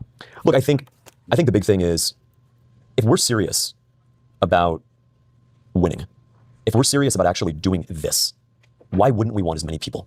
We've had Democrats pull me aside at this event saying, "I'm a Democrat. I'm switching my voter registration to you." They were white. One of them was black.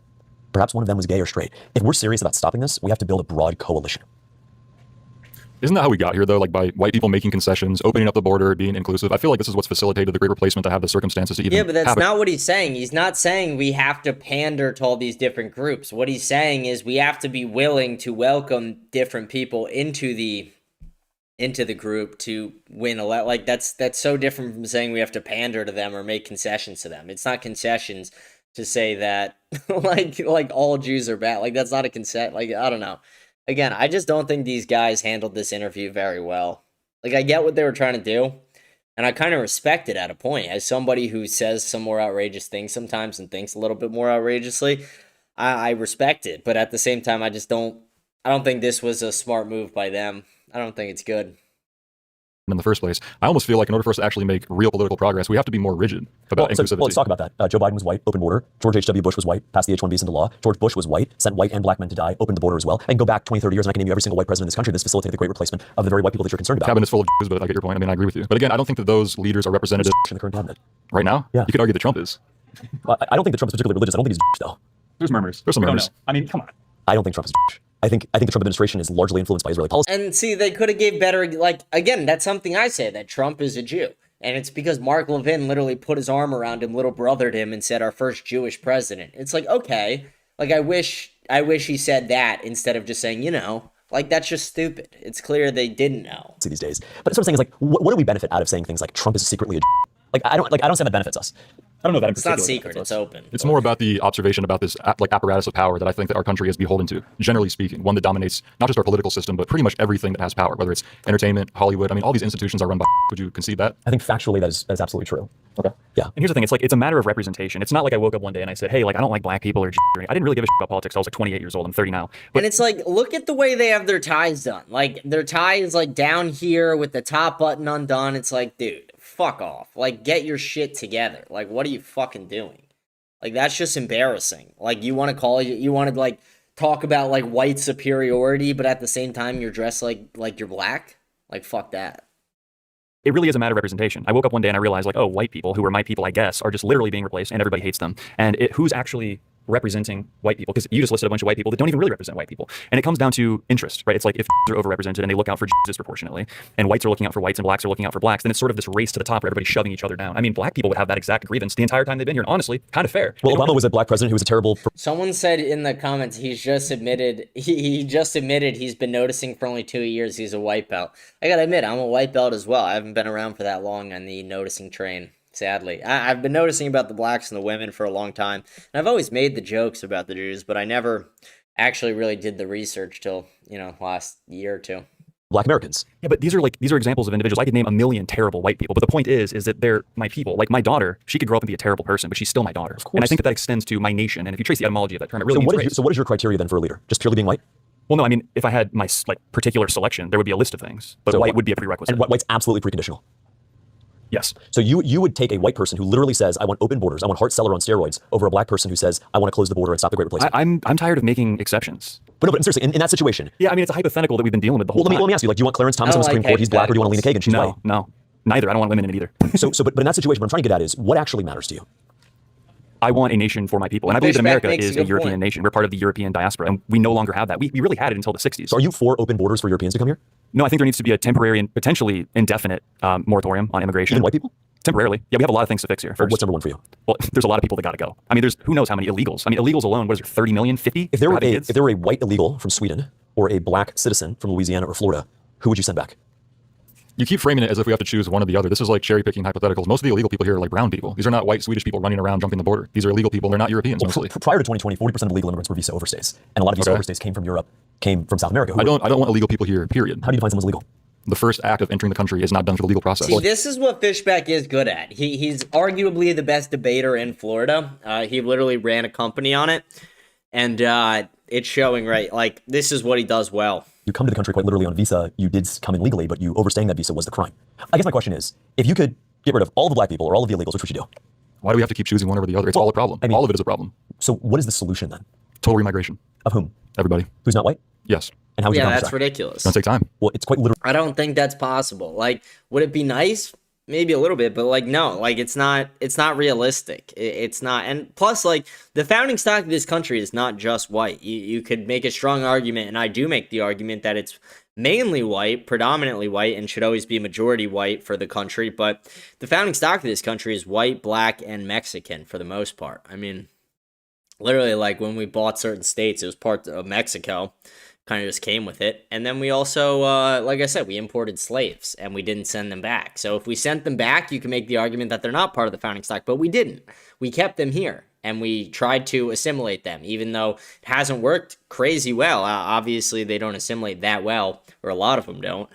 But you could blame some of those things on other things as well. So I think what Fishback's doing here is good. And I just don't agree with the idea that you need to take everybody that's not white and ship them out of the country. I don't think that's... I think there's a lot of them you could, like, the Somalians, fine. Like, Ugandans, yeah. Like, and yeah, someone just goes in the chat. I wouldn't blame Fishback from walking out on these two. Wait till you see what happens at the end. Like, he literally acknowledges, like, I shouldn't be talking to you guys. He's like, this is definitely bad for me to be here having this conversation. Really unconstitutional. Do we really have a constitution at this point, though? I mean, let's be honest. If our country was honestly, in a principled manner, abiding by the principles of the Constitution that were endowed by our forefathers, could we have possibly ended up at this point? No. Well, there you have it. So, yeah. And it's only good-natured people like you that are actually giving a shit about that. But when, Derek Chauvin, is present when a black man overdoses, he goes to federal prison and gets stabbed because what? It's a political move? When it really matters, there is no freedom of speech. There is no constitution. What are anti-Semitism laws? You're well aware of those. What is that? I'm the only candidate who's actually said that we're going to get rid of them. We're never going to enforce them. I do appreciate that. I'm the only candidate who said if I were the governor, I'd pardon Derek Chauvin. And so, look, I understand your skepticism. I genuinely do. How would he do that? He's the governor of Florida. How would he pardon Derek Chauvin? I would be skeptical of me too. I can't genetically be someone that I'm not. And I'm not going to apologize for my dad marrying my mom. I'm not going to apologize for my We don't mom. want you to. No, I'm not going to. And so if I'm not white and you can't vote for me, I can understand that. What I will tell you is whether I get your vote on August 18th or not, I'm going to fight for the very things that I think we all care about. And we should create a state where whether you're white or you're black, if you're a United States citizen, I will fight for you with equal vigor. Because, Trump rather ineloquently said that mass migration hurts everybody, but also hurts black workers who tend to work in these low income facilities. My dad is white. It was the Haitian earthquake in 2010 that took 100,000 Haitians, gave them legal status. They couldn't become SAT tutors. They couldn't teach math class. So what did they do? They did landscaping. They did stuff that white men and black men had done for years in Florida, and they bankrupted my family's landscaping business. And so the policies I'm putting in place, I got to warn you, they're going to help white people, but they're also going to help black people and Hispanic people and American Indians as well. It's not like I'm vehemently against other people, but it's a matter of like a hierarchy of priority. And I think that every other group prioritizes the well-being of their group. And I think that the only group that doesn't really do that is white people. And not to be redundant here, but to tell you the truth, I'm very concerned about the future for white people. And I think that we have to consider taking radical changes to radical problems in order to get there. And so if somebody else benefits outside of my race, I'm not so rigid to be against that. I want everybody to flourish, but I also want my people to flourish. I view my people as Americans. As American citizens. I mean, look, 1 Timothy chapter 5, verse 8 says that if you don't take care of your own and you take care of others while neglecting your own, you're worse than the non-believer. And so my view is pretty biblical, which is take care of your people and as that rising tide comes, we're going to help black, we're going to help white, we're going to help Christian, we're going to help Muslim, we're going to help. And I don't think they need much help, but that's fine. Well, what I will say is, okay, that's fine. What I will say is that, you know, politically, I probably shouldn't even be talking to you guys. I'm being completely honest. Why? Well, I think you know why. The point is, I will never turn down a conversation. Never. And I don't necessarily agree with you guys on some What a stuff, man. but I think you genuinely care. But it's probably not in my political best interest to win electorally. I don't care about any of that. I'm here to talk to you because I believe you guys came here in good faith. You drove 7 hours to be here. And if you do that, you deserve 20, 30 minutes of a conversation with, did I know your questions beforehand? No. I didn't know anything. Yeah, you did great. So, well, I know that I did great, but I was at least willing to share my side of things. And I think at the end of the day, we should be able to say, we want people to succeed. Look, I want illegal immigrants to succeed, just not here. Sure. I mean, like, you don't actually want illegal immigrants to just die of hunger in foreign countries. No, we don't. None of us want that. I want white people to not die. I want white people to not die. I want black people to not die. I want Muslims. I want Christians to not die. What if it was a guaranteed death for white people if we maintained this civic nationalist, all-inclusive idea? You've defined it as that. I don't necessarily identify as that. We can get into the nuances of that. What the question is, if what? Well, if we were to continue to preserve the civic nationalism, which that's what it is. It's, I mean, you're saying America's not an idea, but if it's not an ethnicity, then it's just an idea. It's sort of in this metaphysical space. It's not tangible or measurable by any length. So if by continuing to be inclusive, it is to the ultimate detriment of white people and infinite extinction. Yeah, but so there is a middle ground to that where you don't have to be as inclusive as we've been. We can shut down immigration, but we don't have to ship every minority out. Like, maybe we could ship a lot of them or some of them, but it's like, to say we should take every black person and ship them out, it's kind of ridiculous. Yeah, we could kind of pick and choose, you know? See, these guys just aren't like, and again, I'm not trying to throw shade at these guys. I don't really know them. This is the only thing I've ever seen with them, but it's like, they're not that bright. Well, so look, I think you can do two things. I think you can be inclusive toward American citizens whose unapologetic love is the United States of America, whose sole allegiance is the United States of America. If you send remittances back home, is your sole allegiance to America? If you literally ask somebody who was born here, if Mexico and the U.S. were to get into war, who would you side with? And they say Mexico, they're not American, I don't care how long they've been here. That we want to be inclusive toward American citizens, no matter the shade of melanin, but we also need to stop any new people from coming here and replacing those people. That, I think, is a winning recipe, both pragmatically but also electorally. And I'll tell you, I mean, I disagree with the notion. I mean, we talk about edge cases, but I think you get to some semblance of truth through an edge case. If the edge case is a white Scandinavian who's been here for 24 months, and a Miccosukee or Seminole Indian who's literally been here for 400 years, I think I know who I'm going to choose as being more American. But regardless of that, Scandinavian, yeah. Well, we can agree to disagree on that. But I'm grateful you guys came. Thanks for taking the drive. Yeah, can I ask you one final question? Please. So it's a very popular one. This is DMs all the time. crazy. How often do you masturbate? And what is your opinion on semen retention as a practice? So I think that any sort of sexual pleasure outside the confines of marriage is a sin. And I think there's biological arguments, scientific arguments for what you're talking about. But I think that biblical teaching supersedes what biologically makes sense. Look, biologically, it probably makes the most sense for men to have sex as often with as many women as possible. That's our biological urge. But I think as Christians, we are called to restrain even our innate biological urges. Sure. Thanks so much, James. Thanks, guys. Pleasure. Appreciate it. Yeah, okay, so that's, like I said, that was the Fishback interview I wanted to watch. I'm probably going to cut this up into 2 episodes when I upload it on Spotify. Separate the Candace and this one, maybe. I feel like it doesn't make sense to upload them both in the same time. But it's like, why are you asking him about, like, hey, do you jerk off? It's like, what the fuck? Like, this guy's running for governor, not for fucking mayor of the Playboy Mansion. Like, what the fuck? A retarded question. Crazy how they tell Fishback to not make up hypothetical scenarios, then they say one to him. Yeah, that's what I'm doing. It's insane. I just don't think they were that intelligent. And again, I'm not trying to shit on these guys. I don't want to start unnecessary beef with people who are realistically on my side of the aisle, but it's like, come on, guys. Like, I just don't know their politics in the sense of, like, do they want Fishback to win, or are they really just trying to press him? Because, like, a lot of those questions should have been asked off camera. Like, I've seen Fishback answer some crazy questions off camera, and there's a reason, like, he's saying, like, oh, I shouldn't be involved with this at the end, and it's like, it's not good for his political career. It's not gonna, like, that interview would hurt him 10 times more if it blew up. Like, that interview, let's see, how many views did it get? It's got 12,000 views in 2 days, which is, that's a decent bit, but it's like, that's just fucking insane, so I don't think that was good for his campaign. I don't necessarily think it's going to hurt him in the long run because, like I said, he answered the questions in the best way possible, but what are you going to do? You can't fix stupid sometimes. But with that, we're going to sign off. That's going to be the end of the show. Remember to like, smash the follow button, leave a comment. We read all the comments at the end of each show. I'm going to cut this up into 2 episodes, most likely when I upload it onto Spotify. But rate the show 5 stars on Spotify. Follow me on X, Instagram, whatever platform you're on. Join my Telegram by scanning the code up in the corner. Thank you guys for being fans of the show. I'm going to sign off today, and I'll see you guys tomorrow for Casual Friday. Hope you guys do have a blessed day, a blessed night, and I'll see you guys again tomorrow. Thank you. To hate and despise one another. In this world there's room for everyone, and the good earth is rich and can provide for everyone. The way of life can be free and beautiful. But we have lost the way. Greed has poisoned men's souls. It has barricaded the world with hate. It has goose-stepped us into misery and bloodshed. We have developed speed, but we have shut ourselves in. Machinery